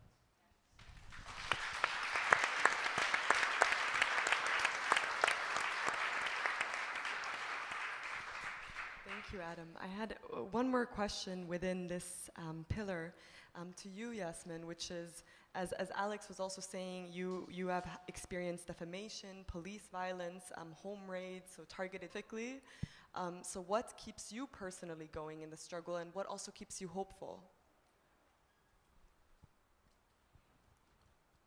I think, I know with every cell in my body, I truly believe in justice.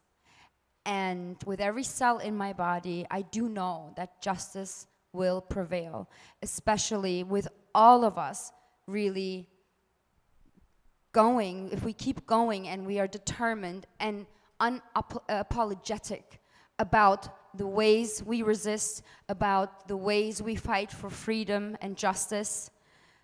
And with the cell that I am in the body of the earth, I will personally continue to oppose the oppressor, because this cannot go on. We cannot leave any stone unturned until every white supremacist is exposed. We cannot stop.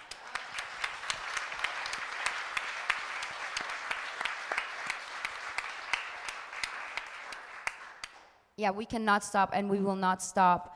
And also, you know, I received my German passport in 2016, I think. I don't know what that means, but honestly, there's my favorite thing that Malcolm X once said.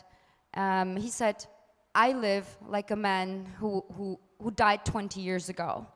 You know, if you come into the resistance, and if you choose that you will stand up for humanity and human rights and what's righteous, and that you're against the injustices done to Palestinians, but also all the other people. I mean, look at Sudan, look at Congo, look at what's happening around the world. We are, like, when I say parasites, and I'm going to be really honest with you, I'm talking about white supremacists, right? So, and if they continue to have the powers that they've been having for so long, then this will not stop. And we are a generation that should not be fucked around with. And then we have another generation grown, like, you know, your daughter, for example, right? And they're like, we're not doing this anymore, right? And it is said that that the world is waking up. No, we have been awake. Palestinians have been crying out loud for so long. Muslim people, Arab people in this country have been awake for so long, and we've been crying out for so long. Look at what happened in Hanau. Look at what happened to the church in New Zealand. Look at all the cafes and mosques like raided in this country. We just don't speak about it enough because we just think, okay, well, no one is seeing that because everyone told us, oh, there's no racism in Germany. And now white people are waking up. This is what they're meaning when they say the world is waking up. White people are waking up. We have been awake.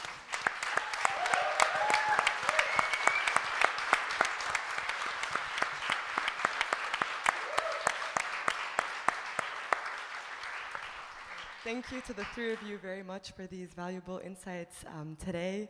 I would love to conclude with just highlighting the power of the masses, and that when we all join forces and take action, it will become easier for each and every one of us, that there is such a strength in our shared solidarity.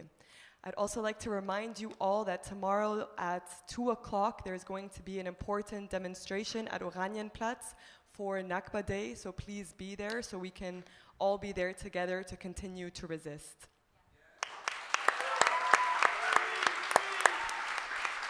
Viva, viva Palestina! Viva, viva Gaza! Viva, viva Palestina! Viva, viva Gaza! Gaza, Gaza, you will rise! Palestine will never die! Thank you, everyone.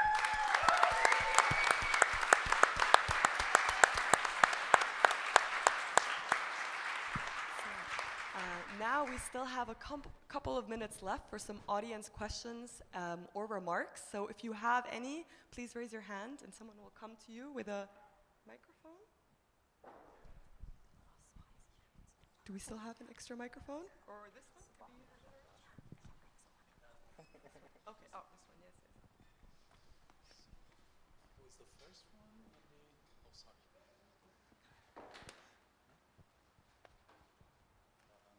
Should bring it to.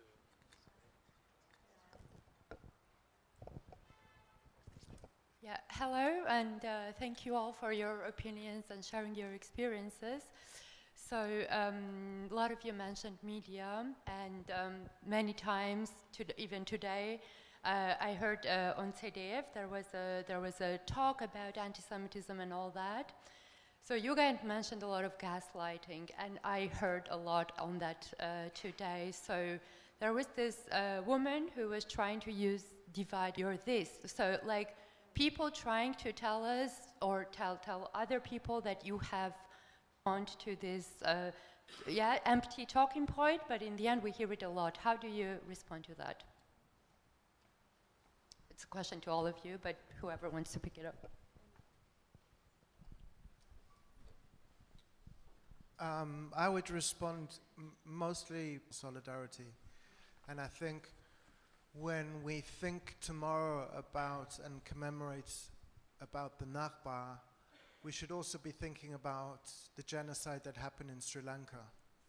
And if we look at the struggle of the Tamils, even since 2002 until now, and the relationship between the government in Sri Lanka with the Israeli regime, it's almost a copy and paste situation. And I think that these struggles, whether they be environmental, whether they be LGBTQ issues, whether they be about the Tamils in Sri Lanka, or like you mentioned, Sudan, I think it's not a question that all of these struggles are intersectional. We all have overlapping concerns and strategies, and I think that that kind of attempt to discredit is it's just to be brushed off, really. I mean, to me, it's I'm a communist first, a lawyer second, so I think I always stand with.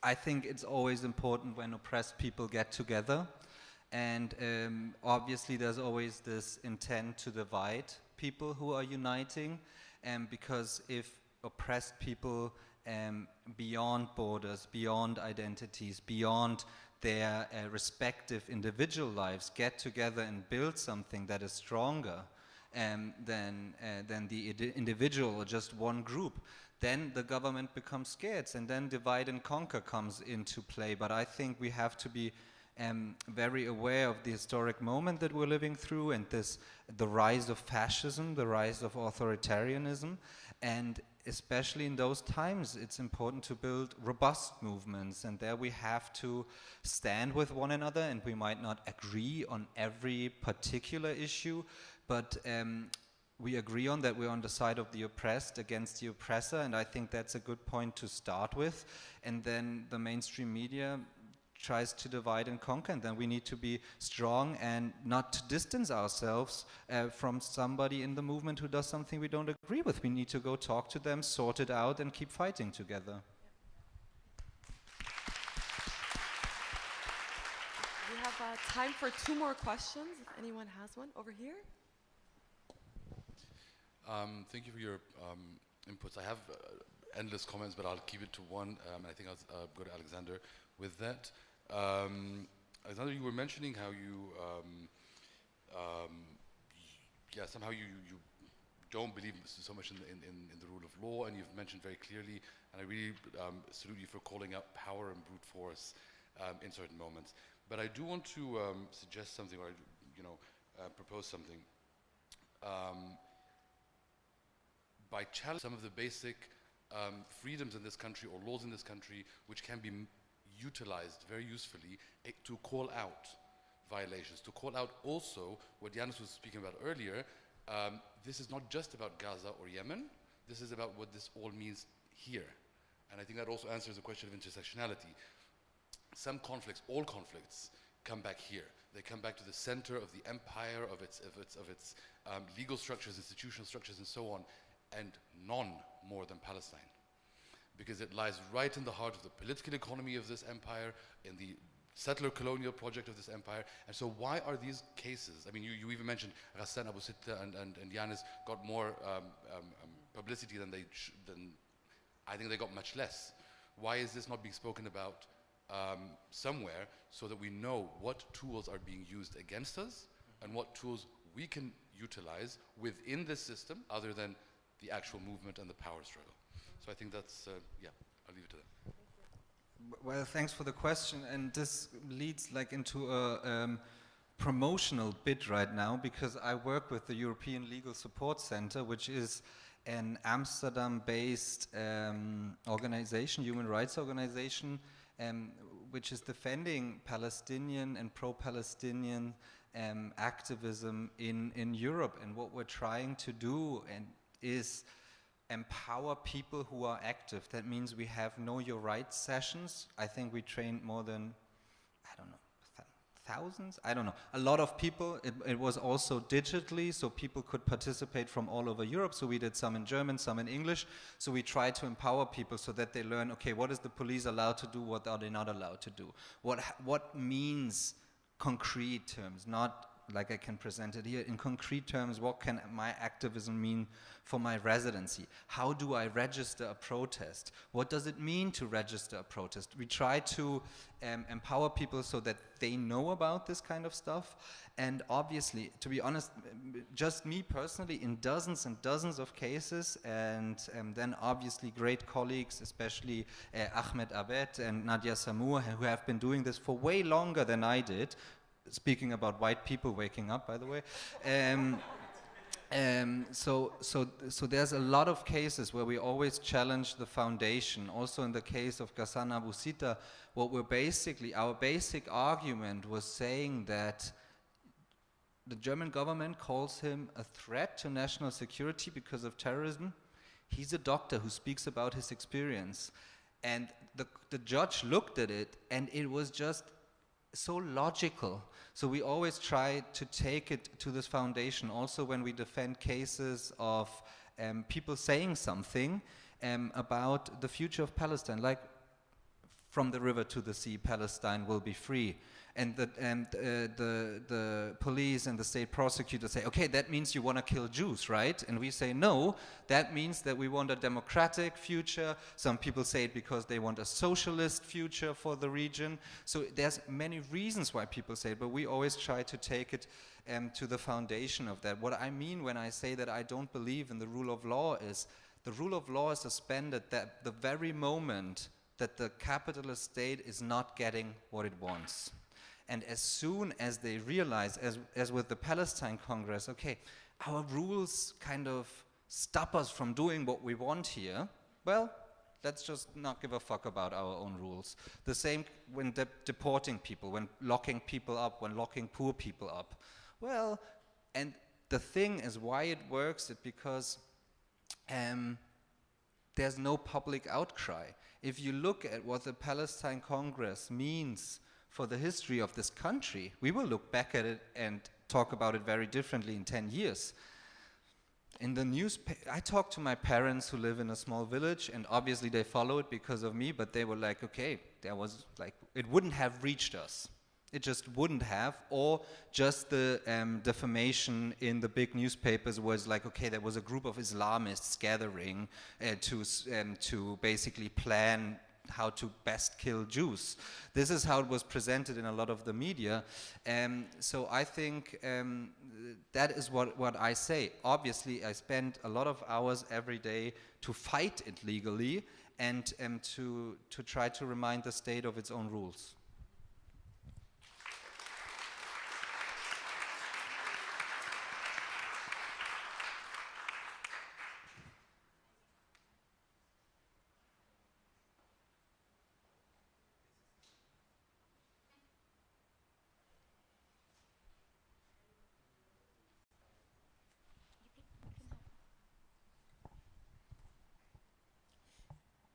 Hello. Yeah, it works.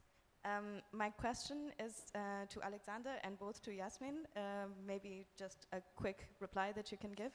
I want to know, like, what is being done at the constitutional level to sue Germany, because they've been violating, like, Germany as a state has been violating a lot of constitutional rights and freedoms as well. And what is also being done at the meta level, like taking Germany to international courts. I know the ICJ thing, but also like European Court of Human Rights, and what are the timelines like as well regarding when does the world start believing what the fuck is happening in Germany? And the second question I have is to Yasmin, is that, I mean, despite the smear campaigns, you've been super strong about it, but what do you think, like, how are you going to gain, or activists like us, how are we going to gain legitimacy and credibility after all of this happens? Like, what are the tools that we can use apart from just solidarity with other activists? Thanks. So I try to keep it really brief. So in every case that we deal with, we argue with constitutional rights and freedoms. But in order to get to the Constitutional Court in Germany or the European Court of Human Rights, you first have to go, normally I would say, through all the instances. That means the timeline for a judgment from the European Court of Human Rights is 10 years in a lot of cases. Regarding the Constitutional Court in Germany, we're talking about years normally. So it's important, but just for your understanding, that does not mean that we're not arguing with basic rights and freedoms coming out of the German Constitution in the procedures we're having.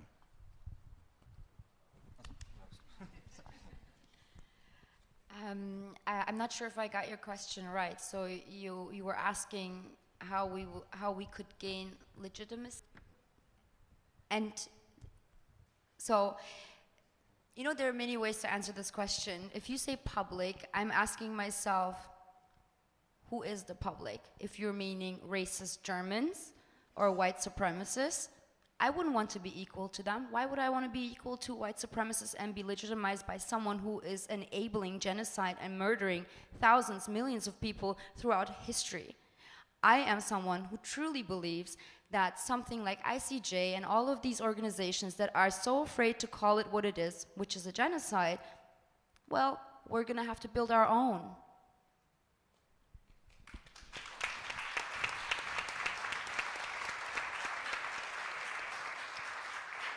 So that brings us to the end of this panel. Thank you very much, Alex, Yasmin, and Adam, for being with us today.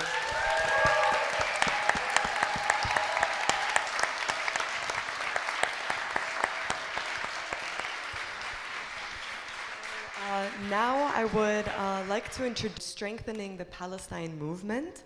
He is an active member of the Palestinian...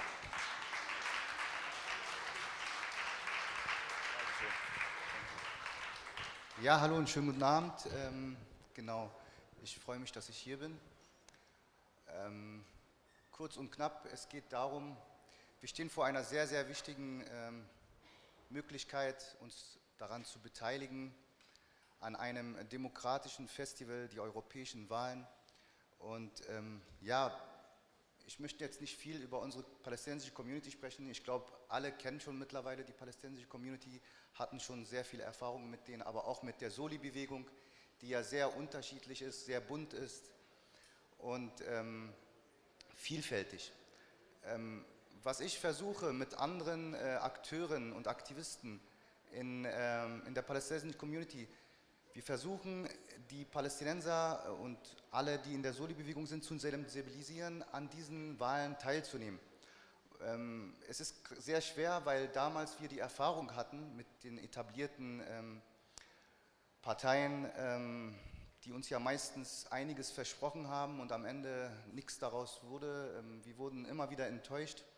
Und einige kleine Parteien, die leider nicht ihre große Chance hatten und meistens es auch nicht geschafft haben, die Prozenthürde zu erreichen. Deshalb freuen wir uns sehr, dass es so ein großes Bündnis gibt und dass MERA ein Teil dieses Bündnisses ist. Wir haben gute Erfahrungen mit MERA, wir haben sehr gute Erfahrungen auch im Palästina-Kongress, wurde ja vorhin erwähnt, aber auch schon davor und danach. Und wir wünschen uns wirklich sehr, dass diese Partei es schafft. Und deshalb sind wir auch gerade dabei, ganz viele Menschen zu sensibilisieren und zu motivieren, an diesen Wahlen teilzunehmen. Wir leben hier schon lange, dieser Saal, wenn diese Wände sprechen würden, dann würden sie viel erzählen. Wir haben hier unser erstes Mal uns getroffen, als wir die palästinensische Gemeinde gegründet haben und dann gab es auch Wahlen. Und wie diese palästinensische Gemeinde leider zerstört worden ist durch die Repression des deutschen Staates und der Berliner Behörden, was auch ja mittlerweile jetzt gerade mit Oyun, dieses großartige Zentrum, passiert ist. Wir erleben ganz viel Repression, auch damals Karneval der Kulturen wurde ja hier damals geboren, ist ja jetzt gerade dieses Wochenende. Und da haben die Palästinenser als erste arabische Gruppe da teilgenommen und auch durch viel Repression wurde uns das Leben schwer gemacht. Ja? Wir durften die palästinensische Flagge nicht mehr hissen, wir durften unsere Kultur nicht offenlegen. Und deshalb ist es sehr wichtig, dass uns jemand in diesen demokratischen Institutionen vertritt und unsere Stimme auch tatsächlich Stärke gibt, uns zuhört und eine Brücke für uns ist. Ja? Deshalb ist es sehr wichtig, dass MERA diesen Schritt gewagt hat und wir unterstützen die MERA und hoffen, dass die auch uns unterstützen in der Zukunft. Wir haben wirklich, wie gesagt, gute Erfahrungen gemacht. Das zu dem Thema palästinensische Community. Ich weiß, ihr sitzt hier schon sehr lange und der Tag war auch lang, es ist sehr heiß. Deshalb gebe ich jetzt euch einfach mal die Gelegenheit, wenn irgendjemand Fragen hat oder Anregungen oder wie auch immer, ich stehe gerne zur Verfügung, dies zu beantworten.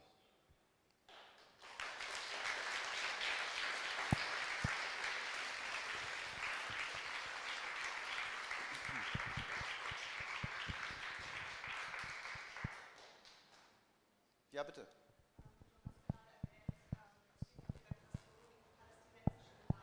Ja.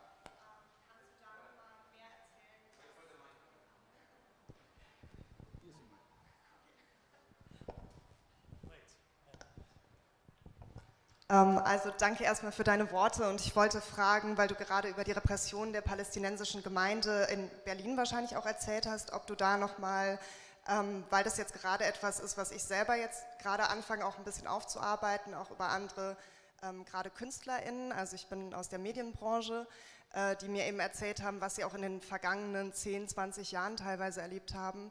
Deswegen finde ich das total wichtig, auch darüber zu sprechen, wenn du da noch mehr Erfahrungen teilen könntest.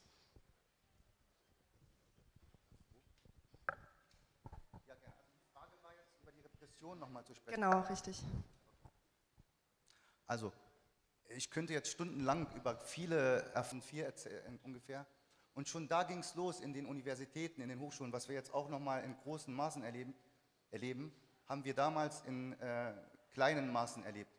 Ja? Es ging schon damit, welche politischen Diskussionsrunden oder Veranstaltungen gingen. Also solange es Party war, war alles okay.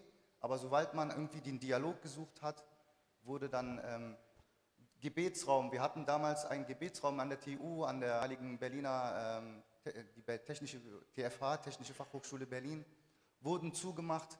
Das ist ein Teil dieser Repression gewesen. Uns wurden Gelder gestrichen. Wir haben uns damals für die AStA-Wahlen haben wir kandidiert, wurden aber gleich als antisemit verteufelt. Das jetzt nur wirklich so aus dem Studentenleben. Dann ging es weiter in der Arbeitswelt. Es ging, wie gesagt, hier, dieses Gebäude kann ganz viel über Repression erzählen. Ja? Damals, als die Damen noch da unten saßen im Keller und den Karneval der Kulturen, wir haben ganz viele Auflagen, an die wir uns halten müssen, sonst werden uns Gelder gestrichen. Genau was jetzt gerade mit Oyun passiert, ja? Gelder werden gestrichen. Immer diese Instrumentalisierung der Steuergelder, die ja eigentlich, wir zahlen ja diese Steuergelder und wir müssen genutzt, um Repression auszuüben und um zu unterdrücken. Ja? Die palästinensische Flagge durfte am Ende nicht mehr gehisst werden. Ja? Traditionelle Musik, immer wieder gab es da auch in den kulturellen Repressionen. Die Künstler, wir hatten hier einen Künstler vor Al-Chamma, ich kann mich erinnern, der hat damals ein ganz großes Handala-Gemälde kreiert mit der historischen Palästina-Karte. Durfte nicht mit im Zug, wir waren ja am Umzug beteiligt und durften da mitmachen. Könnt ihr euch gerne anschauen, wie das zurzeit so läuft. Hat sich auch viel geändert, aber damals war alles noch weniger kommerziell, mehr Kultur. Und da wurden wir dann auch verboten. Da haben wir haben gekämpft und es gab auch natürlich, müssen wir fairerweise sagen, viel Unterstützung. Trotzdem war es einfach nicht einfach. Also was für andere Menschen normal war, war für uns immer so ein Kampf. Wir mussten immer also ich könnte wirklich stundenlang über Repression erzählen. Das ist 20 Jahre, ja. Also 2004 gegründet, jetzt haben wir 2024, es sind tatsächlich 20 Jahre. Ja. Wie gesagt, unsere palästinensische Gemeinde wurde mehrmals zerstört. Jetzt auch ganz viele Vereine. Gestern habe ich mitbekommen, die Solidaritätsbewegung in Duisburg, die ja so tolle Arbeit geleistet haben, wurde verboten. Überall gab es keine Verbrecher sind und nichts Falsches gemacht haben. Ja? Auch hier, gegenüber von dem Haus hier, gab es ein Büro von dem Palästinensische Gemeinschaft Deutschland, PGD, wurde jetzt auch verboten, gleich am Anfang, ich glaube November, also Ende 2023, auch für namhafte Persönlichkeiten, auch sehr friedliche Menschen, Akademiker, Künstler, alle waren Opfer dieser Razzien. Ja? Menschen, die wirklich eigentlich nur friedlich für die Rechte der palästinensischen Sache kämpfen. Genau. Ich hoffe, ich konnte beantworten.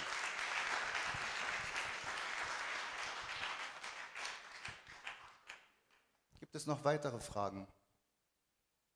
Ich merke, ihr seid schon alle sehr müde. Ja, bitte.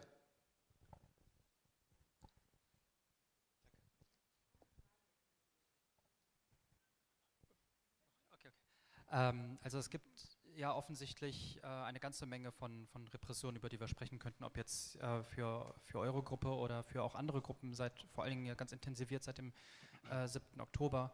Und es scheint immer wieder das gleiche Muster zu sein. Irgendwo sitzen weiße Gatekeeper, die entscheiden können, ob jemand quasi finanziell ausgetrocknet wird oder nicht. Und das haben Sie vielleicht selbst auch mitbekommen in Deutschland, es sogar überproportional viele jüdische Menschen trifft, die sich solidarisch mit Palästina zeigen. Also ich glaube 30% der gecancelten Künstlerinnen und Künstler sind jüdisch. Also es scheint nicht viel mit Kampf gegen Antisemitismus zu tun zu haben, aber es scheint eben geeignetes oder ein praktisches Mittel zu sein, also Geld als Macht oder Zugänge auch zu Veranstaltungen und so weiter. Ich frage mich, offensichtlich sind das ja Wege, die ihr nicht mehr nutzen könnt. Also wo immer wieder ihr damit rechnen müsst, dass irgendwas zerschlagen wird oder Gelder gekürzt werden oder ihr einfach ausgeschlossen werdet. Also habt ihr Wege gefunden, das zu navigieren außerhalb von etablierten Strukturen, bei denen White Supremacists in Entscheidungspositionen sitzen? Danke für die Frage, sehr, sehr wichtig. Ich möchte nur kurz behaupten, dass ich in der palästinensischen Community nicht einer bestimmten Gruppe angehöre. Also es ist schon so ein paar Jahre her, dass ich Studierender war und auch nicht mehr so aktiv in dem palästinensischen Studentenverein bin, der ja auch wirklich sehr geschwächt worden ist. Ich behaupte, dass ich zu allen wirklich vielfältigen und unterschiedlichen Gruppierungen ein sehr gutes Verhältnis habe mit dem gleichen Abstand. Also ich gehöre niemanden an und bevorzuge auch niemanden. Ich versuche wirklich mit allen zu kommunizieren und zu fragen. Und tatsächlich, auch in der Soli-Bewegung, und die ja auch, also da bin ich auch voller Hoffnung, dass die noch mehr wächst, aber wenn ich vor einigen wenigen Monaten noch zurückdenke, dann war die Soli-Bewegung so schwach, mittlerweile ist sie so stark geworden, das freut mich, also Chapeau. Vielen Dank auch an alle, die jetzt diesen Mut haben, da teilzunehmen. Unter anderem sehr, sehr viele jüdische Freunde und Mitbürger und Rinnen und Menschen, die aktiv sind. Unter anderem die jüdische Stimme für gerechten Frieden, aber auch die BIP. Ich kenne sehr, sehr viele jüdische Stimmen, die jetzt mittlerweile sehr laut geworden sind. Und ja, auch die haben Repression, was man ja hier in Deutschland eigentlich gar nicht so wirklich sich vorstellen kann. Aber ja, doch, es gibt jüdischen Menschen. Das ist eine Heuchelei. Uns wird das immer nur vorgegaukelt, was aber gar nicht stimmt. Wir haben ja selber gesehen, wie am Tag des Palästina-Kongress unsere jüdischen Freunde und Aktivisten da genau, wenn nicht sogar härter, rangenommen worden sind von der Berliner Polizei und die Polizei, die anwesend war, als andere. Ja, obwohl sie sehr gut zu erkennen waren, dass das jüdische Menschen sahen mit ihrer Kippa und mit ihrem Davidstern, all das, was es so an Symbole gibt, die das Jüdische symbolisieren. Es geht hier wirklich nicht um die. Und ja, auch Kulturschaffende und Künstler werden hart rangenommen und denen wäre es studentischer Verein damals. Wir waren ja ein Teil der Universitäten und da gab es die AStA, da war das noch ein bisschen irgendwie, da waren wir noch mit dem Gesetz und mit dem Recht, Geld zu bekommen, noch ein bisschen glücklicher als andere. Ich kenne sogar die palästinensische Gemeinde an sich, die offizielle palästinensische Gemeinde, die es damals gab. Die hat nie irgendwelche Fördergelder bekommen, nie. Einige haben es auch nicht mal versucht, weil sie ganz genau wussten, es hat keinen Sinn. Wie wir an unser Geld kommen, als palästinensische Community und die Vielfalt dieser Menschen. Erstens und letztens, sagen wir mal, Spendergelder, ja, von den Mitgliedern der unterschiedlichen Vereinen, Unterstützer, Geschäftsmenschen, Menschen, die an diese Sache glauben, bestimmte Projekte, die von irgendwelchen Interessenten oder Menschen, die das sehr sympathisch fanden und das befürwortet haben und unterstützen wollten, haben das finanziert. Mehr gibt es nicht. Ja. Also es ist wirklich nur Spendengelder, mehr ist es nicht. Ja, so wie beim Palästina-Kongress. Ohne die Spendengelder gäbe es diesen Kongress ja nicht. Gut, der hat ja auch nicht lange gehalten, aber trotzdem war es ein großer Erfolg medial. Da auch nochmal einen großen Applaus an alle, die da mitgewirkt haben. Vielen Dank. Vielen Dank, Kiefer, Gerne. für deinen Redebeitrag und dass du heute bei uns warst. Es Danke war dir. mir eine Ehre und es ist meine Pflicht. Vielen Dank. Noch Gerne. eine Runde Applaus für Kiefer. Wir sehen uns. Wir sehen uns bald in Palästina, das verspreche ich euch. We will be taking a 30-minute break now, and then we will be having our keynote panel here in this room. So I would welcome you to come back for that. It's going to be with Johannes Fehr and Karen Derigo from MERA, as well as Iris Heffetz from Jüdische Stimme and Lucas Febraro from DM. So see you in half an hour. Thank you.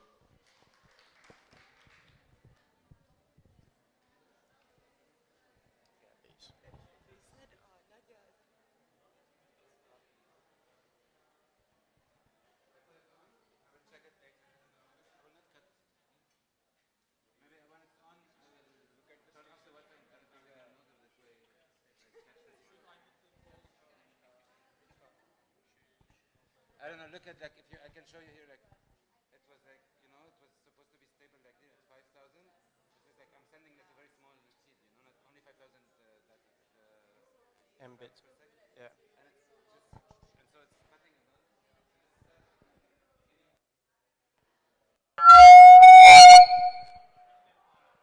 Sorry.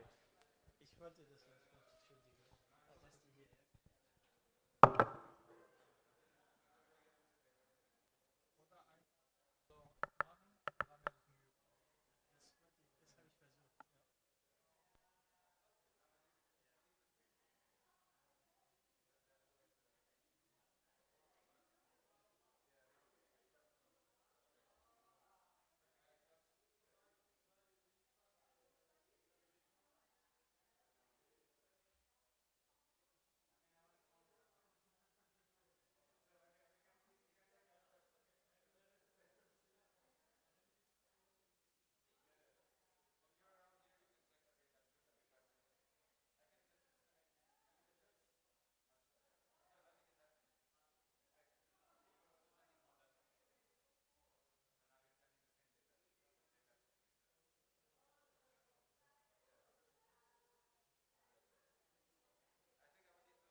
All right, all right, all right.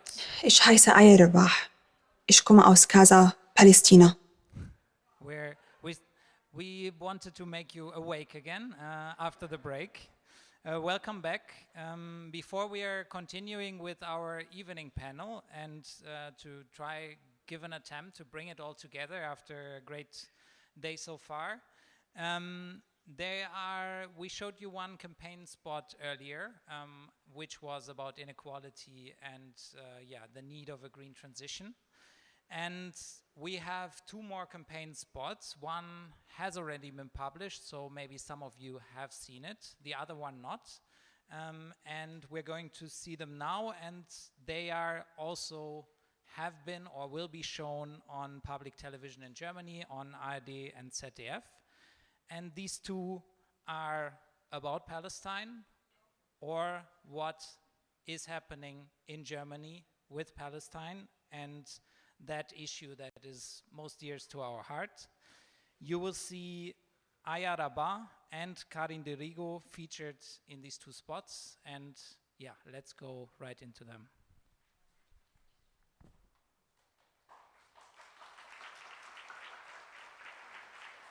Ich heiße Ayarbah. Ich komme aus Gaza, Palästina. Und ich bin Ärztin. ولدت في مدينة غزة في مستشفى الشفاء من أم وأب لاجئين بسبب نكبة 1948. وعشت طفولتي في هاي المدينة وكبرت وسط الدمار والقصف.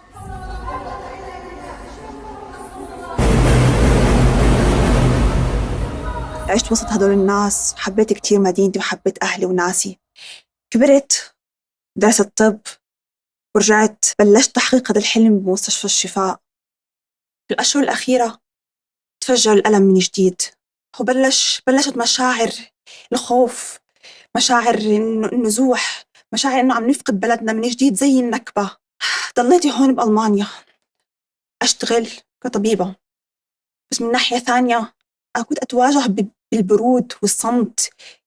بعدين عرفت إنه ألمانيا هي أصلاً ثاني مصدر للسلاح لإسرائيل، بالتالي هي شريكة بهذا الموت والمجزرة. Also MERA25, was ist einzige deutsche Partei, das seit Anfang an für die Freiheit, für die Palästina sowie für die Waffenstillstand gestanden hat. Am 9. Juni, bitte wählen Sie MERA25.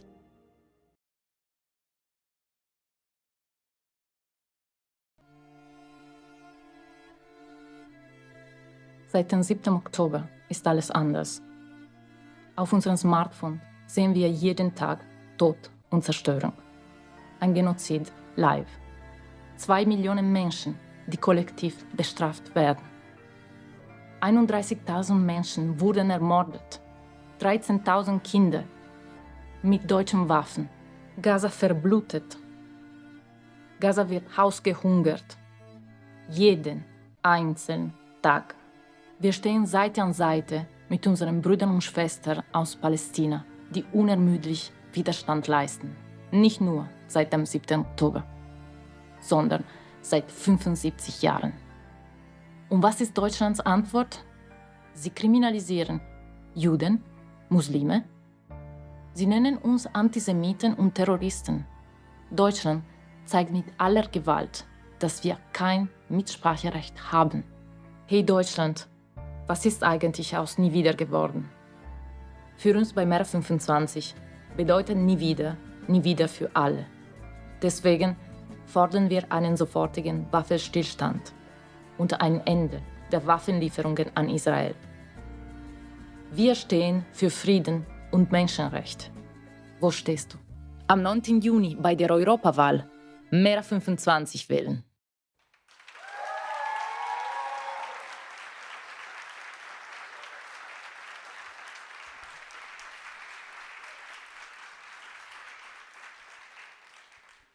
Thank you. It's a bit hard to follow up on that. Thank you for the applause. I think that was also applause for all the people that have been actually involved in making these spots, because they're also partly done by volunteers and people from our group here in Berlin who have worked tirelessly.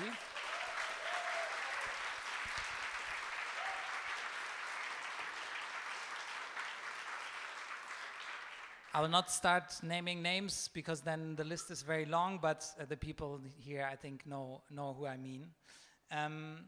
Yeah, now we're going to try to bring it all together with this last panel. Palestine is of course one of the points where the struggles are interconnected, and this is what our last panel is going to be about. I'm very happy that we have 3 panelists that are going to join me on stage now. Unfortunately, one of our planned panelists couldn't make it because of personal reasons. Nadia Samour is unfortunately not going to be with us, but yeah, we're going to still try to make the best of it and cover for her since she cannot be with us. And now, without any further ado, I welcome Iris Hefetz, Lucas Febraro, and Karin de Rigo.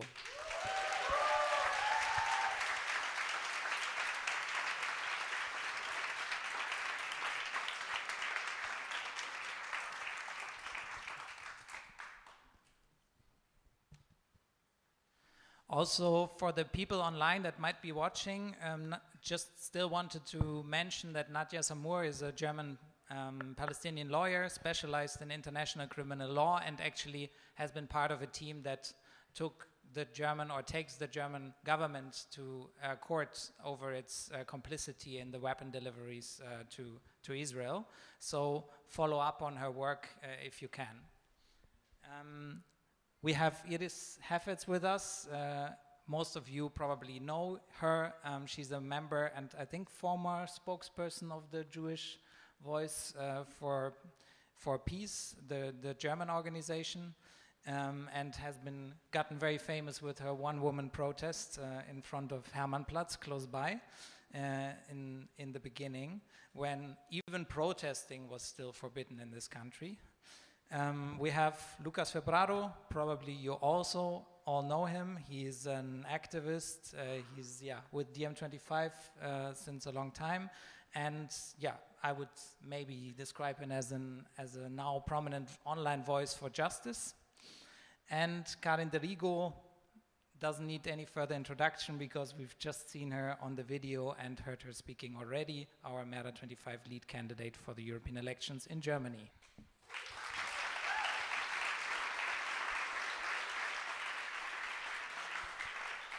And obviously, Johannes Ferrer, also Spitzenkandidat von Germany.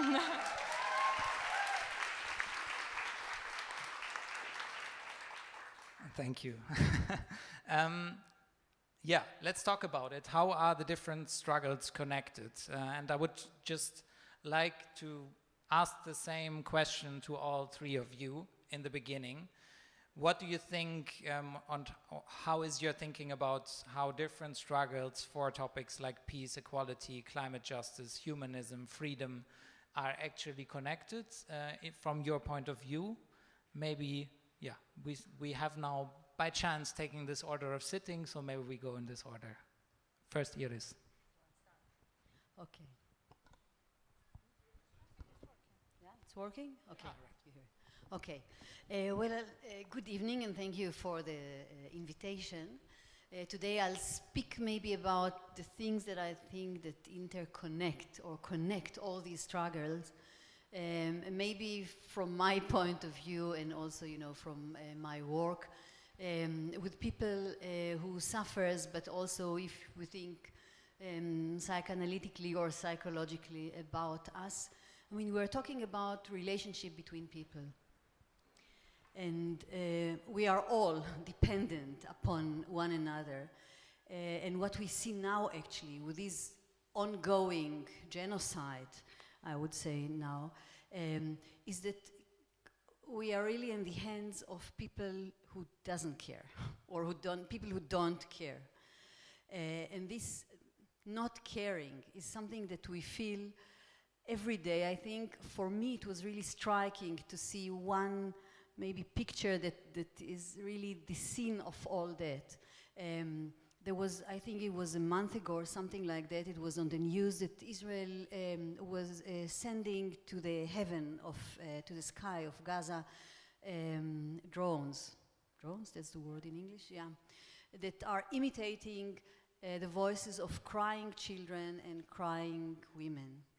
And the men were getting out of their homes trying to help this crying baby. So it's really our basic instincts, and they were shot. So it's really, it shows how this care function is being murdered. This is what we see every day. And I think that all these struggles, when we are talking about racism, about the climate, about political and economical issues, we are talking about how do we regulate the relationship between people in a society. How can we live in a world in which it's just normal to bomb hospitals? What does it mean about us as a society that is living in such a place, and it becomes just, you know, normal? I mean, in the beginning it was a matter of discussion. Now it's not even a matter of discussion. And this is how it's going on and on. And it has to do with a kind of omnipotence, of feeling that anything goes, that we can use and abuse the planet, that we can use people. And we live also in Germany when we see and really experience how people are being used, also Jews, also kind of such that are identified with Israel, and also, you know, the good Arabs that are speaking for the German government. They are being used, and we know all, people who are dealing with racism, we know how long you can serve, as you know, as the government darling, until you will be thrown out at some point, after you will be digested. So I think, for me, what connects all these struggles is actually the fact that we have the illusion that we can live here in peace while, you know, people in the Amazonas or near the Amazonas or in Africa, you know, it's their problem. We have nothing to do with it, yeah? And if they are coming, you know, to and try to come to Germany, for example, or to Europe, we can pretend to be the fortress that we are and being threatened by that only when we see them here, maybe, or when we have to do something about it. But we cannot. It's a splitting that is not really functioning and not really working. And we see it every day, especially now that we see, you know, also live what is going on in other places in the world. It's not working. We cannot split it anymore, also from our mind and from our heart. And even if we sleep well, even, and many of us, I guess, are really envy when you see other people just, you know, going on with their lives like nothing happened, while some of us maybe cannot really sleep well. Also, the people that can sleep well are affected by that.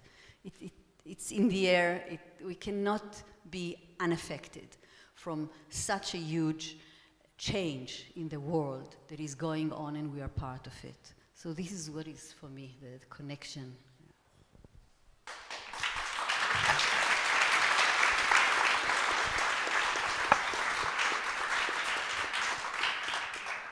Let's see. Okay. When I think about interconnected struggles, the first thing that comes to my mind, honestly, is us, is our group. Because MERA25 is such a weird creature. We are exactly interconnected on many different levels. We are coming from so many different countries. We are speaking to so many different groups that on one side, obviously, it makes me profoundly proud to be part of this group. And on the other hand, I think that our work is immense. First of all, our membership, as I said, it's super diverse. But it is the nicest thing, actually, that some of our members are also members of our groups. So this is the perfect example of how we should cooperate to tackle exactly the struggles. So on different levels, for example, in our community with participating in other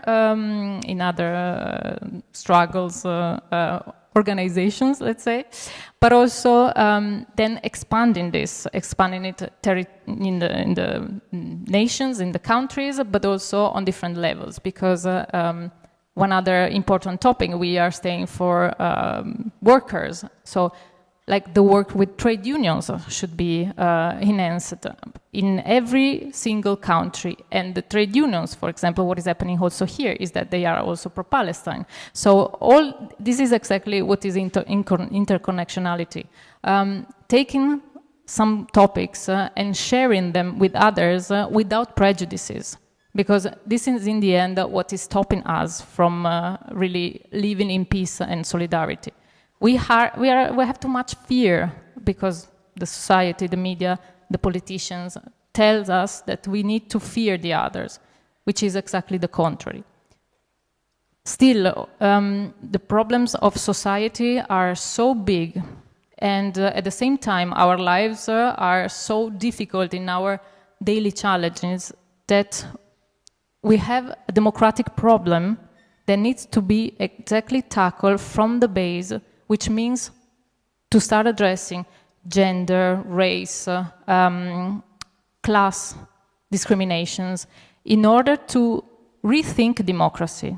We really need to start to enter in an optic where we want not only to bring an improvement, we need to rethink it totally. So when I'm speaking about struggles, I just see really a lot of solidarity. I really see the will of people fighting and overcoming this. And I think that if we cooperate together, all the organizations, anyway, we are doing already very well in Berlin. And for me personally, it was an example, the Palestine Congress. I got in touch with people that I would have never, ever thought about contacting. But this is exactly what it means, fighting together for a cause. We don't need to be 100% to agree 100% on everything, because obviously otherwise we would be the same party. But at least reaching a goal together and then taking part if we want, but at least to start like that. So this is also for me a call for not only organizations in Germany, but organizations, leftists, any kind of organizations, honestly, around Europe first and even beyond after. So yeah, this is basically what it looks like for me.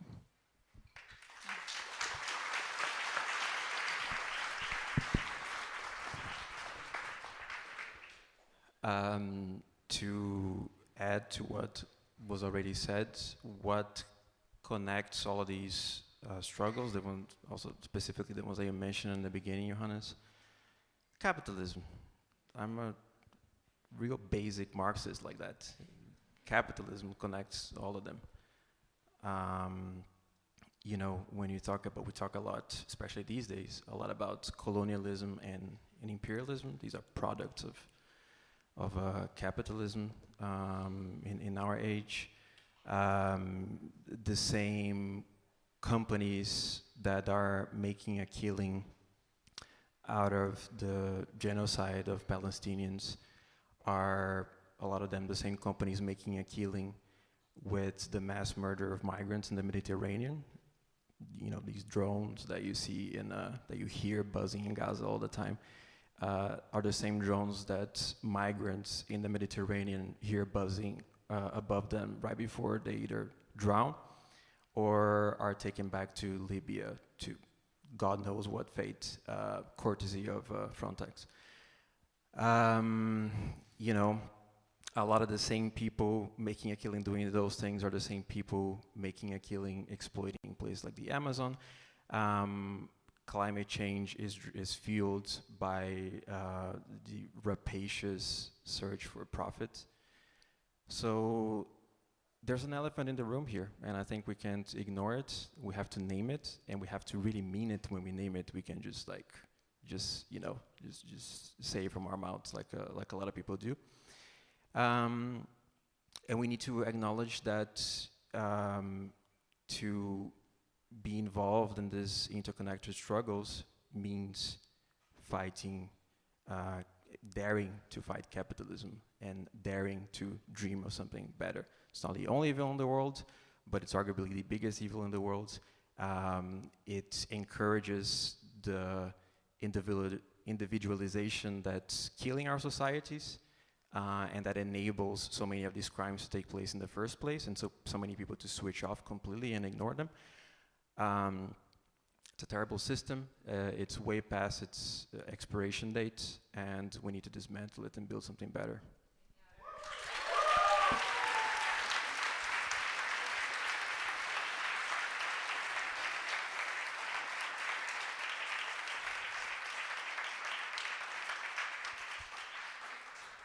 Hell yes, sometimes we forget about it, maybe with all the little small things that happen in our daily lives, and also the atrocities that we see through our smartphones, that there's something bigger going on, and thank you for reminding us about it. In the second question, I wanted to go a bit into each of your field of maybe expertise, or at least where you have been active professionally or not, but spending a lot of time lately. And Iris, you're a psychologist. I think you also have your, if anyone needs help, you know, she's here in Neukölln. But that's this is of course not about that, but politically, you were already speaking a bit about the minds of people and how they live. You were describing how some people ignore it, others suffer under, you know, the things that we know that are going on as we speak. But maybe a bit more positively, what do you think can be done to win over the minds of people and to win that battle? Yeah, well, first of all, I think we have also to take care of ourselves. Many people that are here are also people that are going on the streets, and we know what we are facing there. So in the beginning, I thought, you know, I took it kind of sportively, and I would say, you know, whenever you go to a demonstration, go there like you're going to be arrested and wear your best stuff.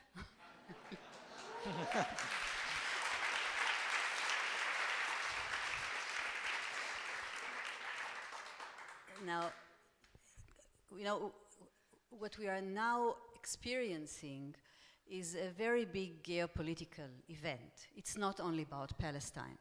It's about, you know, the order of this world, and we see how the American empire is declining, and usually empires, when they go down, they take with them other, you know, satellite places and economics and businesses and people and communities. That's the horrible thing.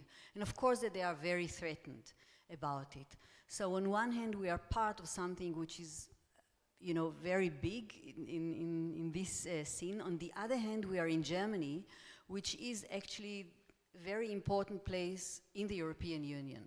So I'm talking a lot with during the last month, yeah, with journalists from other countries who are looking very carefully at what is going on in Germany, because they know that the moment that Germany becomes a right-wing, a total right-wing a place or country, then Europe is kind of lost. And therefore, all eyes are also on Germany in that sense, and we are in part of that. But having saying that, I think it's very important to remember that we are very small, that we are fighting big and powerful powers, and that we are not alone. It's very easy to forget that we are not alone, because we are so isolated in Germany. We are so attacked all the time. I don't have to tell you, you know all that, yeah? But we belong to an international movement, and sometimes, you know, we tend to think, okay, you know, I want to be a hero and I want to do something and rescue whatever. We can't, yeah? What we can do is to act together, and we don't know what at the end will bring the change.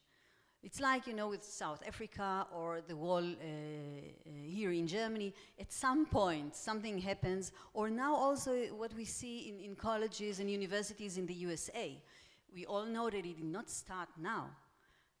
these are movements that are working for years and years and educating people and connecting people and really working many grassroots organizations against these powers that we are all active again.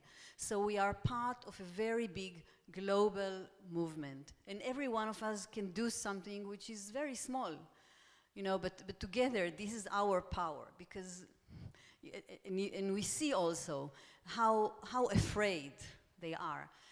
I would really recommend to see a talk of Hassan Haj, the Australian Lebanese anthropologist that was fired from Max Planck Institute here in Germany. He has a talk with Middle East Eye, and there he is analyzing very good, you know, the aggression that we are experiencing now. And I guess that it's going to be harder, because the more the power is losing, or the more the dictator is threatened, the more aggressive this king or dictator or chancellor or the Green Party is going to be. Yeah, this is what we are experiencing now. And we're experiencing also, it's a combination between this power, and in Germany it's something very specific, because the German society that is identified with Israel that much, identified with an Israel which is a phantasma, it's an ideal Israel. It's not the Israel, the real Israel, the realistic thing. And now they are being broken innerly, because they cannot hold so easily to this ideal.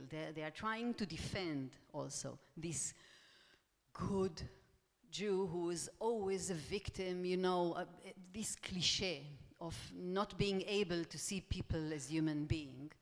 And therefore we are confronting also violence not only from above and from the authorities. We are being daily confronted with violence on the streets from people, and to be indifferent, it's a violent act. So I think it's important to remember that even if we experience that on a German level, on an international level, we are the majority. We know that the global south is already long ago, I mean, long before they never bought these liberal Democrats, whatever values and all that stuff. So we are not that isolated, and I think it's very important for us to keep that in mind, and to talk also with the people that we are meeting about things that are not only happening in Germany, because Germany is a quite provincial place. I would say, yeah, it's an understatement, I know. And therefore it's so important that we are all here together, and therefore places like this, like Oyun, are a threat to German society. It's decentered, you know, the power, and nobody wants to give its power and privileges. Oh, you know all that. It's not something new that I'm telling you. But I think it's important that if we talk, because on the other hand, people in Germany want to be part of the world, and they want to be loved, and they want to be, you know, to have connections to other people in other places. So we experience here very low level of resistance, if I may say it like that. I mean, recently we had this letter of academics that was the first sign of someone who's under 80 years old that said something against this ongoing genocide and the complicity of Germany. More than complicity, Germany is really is much more active than being complicit in that, I think. But people are afraid, and if they will know that they are not alone, and that this is how the world thinks, I think it is a way to reach other people. On the other hand, we always will be confronted with this German exceptionalism, you know, because Germans want to feel very special because they are the only one who did this genocide, I mean the Holocaust, and there is no better genocide than what they did. And yeah, And therefore it has to be unique, and and they have to negate any continuity. And that means also, because if it's unique, then you don't have to say never again. It happened only once. And this is the denial memory, the Germany, or the denial culture, I would say, that Germany is perpetuating now in the last 20 years, I would say. And we have to remember that even though many Germans want to be very special about it, it's not that special to be a perpetrator in our world. It's something very human, unfortunately. And therefore we have to bring life to that. And this is something that many migrants in Germany are bringing. There were years when many Germans were welcoming, and until now, I mean, we still have a vivid civil society in Germany, which is, and many people that are active in doing things with other migrants and experience that as something enriching. But we have to remind it, because in the press, and what we see is this stylizing, I mean, you know, depicting us as a big threat to the marvelous Abendland and light culture and all this good stuff that we know that German made when they were alone without intellectuals and foreigners and everyone that was considered to be a foreigner. A foreigner is someone that is carrying something that we don't want to see in ourselves, which is, you know, someone that carries traits that we don't want to see in ourselves, or disabilities and whatever. These were considered to be foreigners. And now foreigner, you know, it's the one who threatened our wealthy, capitalistic order, and it's very easy to put it on the migrants. So I think that it's very important to keep, that we will come from what is our story. We are not alone in that, even though we are always being told that we are the lunatics and the crazy people, and that we are the minority, and that we are alone, and that we have to be afraid. They are afraid. They try, of course, to transfer or to project this fear into us. And of course, it's not that there are not things that are frightening. What Germany is doing now is frightening, and we know what happens when Germany becomes a bit psychotic. We don't have, yeah, it's more than a bit psychotic. What happened during the Nazi time, and now also, I mean, you see, there is no logic. One can easily get the feeling of maybe I'm not the one who, and this is important to remember and to stick to one another, because what we are doing is not, we cannot save the world, you know, only each one of us, but only together we can do that, and we have to remember that and be a bit humble about it, because, I mean, it's important, of course, to resist, yeah? But we have also to remember that the people who are really resisting now, and what we have to go through here in Germany is actually nothing. The people that are now living in Gaza,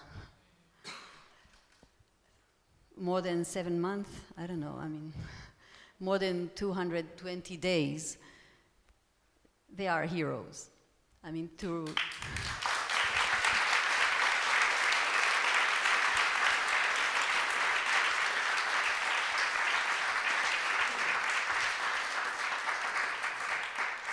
and whatever we do, and when we feel that it's really hard to bear it, it's important to remember that. I think it helps. Thank you.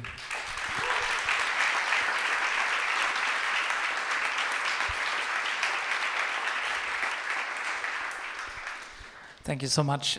Since it fits in the kind of battle of the minds and how to not feel alone, I think one way, although we know that certain platforms are not owned by our friends, we can still try to use them, and that has been part of Luca's work. I've seen him going from very few videos to daily videos, and sometimes I think you publish more than one a day. But I think many people have like experienced that they are not alone through your videos. And I wanted to ask you, yeah, can we really use these tools effectively? I know that you have, but yeah, tell us a bit about why you started this work now and how it's going. First came to DiEM25, he was approaching improve, let's say, your online communication. And also he was telling us that in South America, for example, politics is just, you know, online, and it's funny and it's engaging, and German politics is just, you know, no one watches it. Yeah. So yeah, just bring a little South American spice to German politics. So what was the question again? Oh, just in general, right? Okay. So yeah, no, I didn't like if you told me a year ago that I would be making like TikToks like daily, you know, it's like I would have, my God, what went wrong? But you know, it's just not. That's literally what it was. Talking a little bit more like both within DiEM and my personal experience. In the beginning, you know, as someone who has worked in communications for a while, specifically of that's what it is now. Social media, by and large, is just video, and you know, it's hard. It's hard to do it. Like, and I completely understand why, for the vast majority of people, they would just absolutely never even consider, you know, just filming themselves and posting it to strangers online. But then, especially after the genocide began, I just started doing it because, just, you know, to feel like I'm doing something beyond the other things that I was already doing at the time with DiEM, because I didn't want to feel like this chance, this opportunity to reach people was going. And yeah, I mean, it turned out to be very effective, and it got to the point where I just felt like, okay, I have to do this now, because, you know, it's not a lot of people do this and get these type of results. And about, I mean, I'm extremely happy that it seems to connect with people and that it makes them feel less alone. It makes me feel less alone a lot of the times as well. But you know, it's kind of, you also obviously can't get too romantic design in a certain way as a result. So you know, it's kind of it's bizarre if you really think about it, that especially with younger people, the way to reach them about politics, the main way by far, is a thing that was made for, you know, like dance videos in the book. But you also have to always keep that in mind and police yourself to a certain way, because it's designed to reward a certain type of behavior and, you know, just immediate gratification and adapt to that to the extent that you can reach people, because you're at complete mercy of, you know, algorithms that you know nothing about, because they're black boxes. You can only sort of like have some best guesses, while at the same time not losing yourself in it, and just who don't really care about Palestinians, for instance, who are just jumping on a train out of self-interest. Yeah, and you gotta. So these are the things that are particular. It's in a way, it's not that different from TV. You know, that's kind of what the model is, where the people who own these platforms make money is by selling ads. So in a way, also, I think it's important for you to sort of think of social media as something that kind of exists separate from other forms of communication, because they are all mediated forms of communication, even direct communications. They are informed by they were born, and also by the systems, the economic systems, and the power systems in which they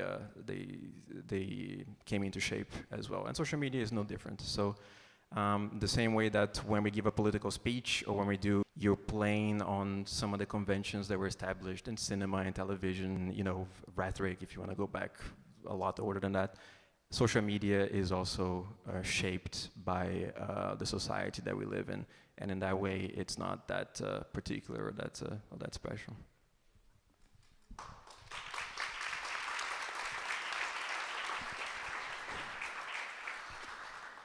Thank you. Going over to TikToks last year, would it be a question that interests me, and also generally why you took the decision to try to change something in the political struggle, in the struggle of elections in party politics?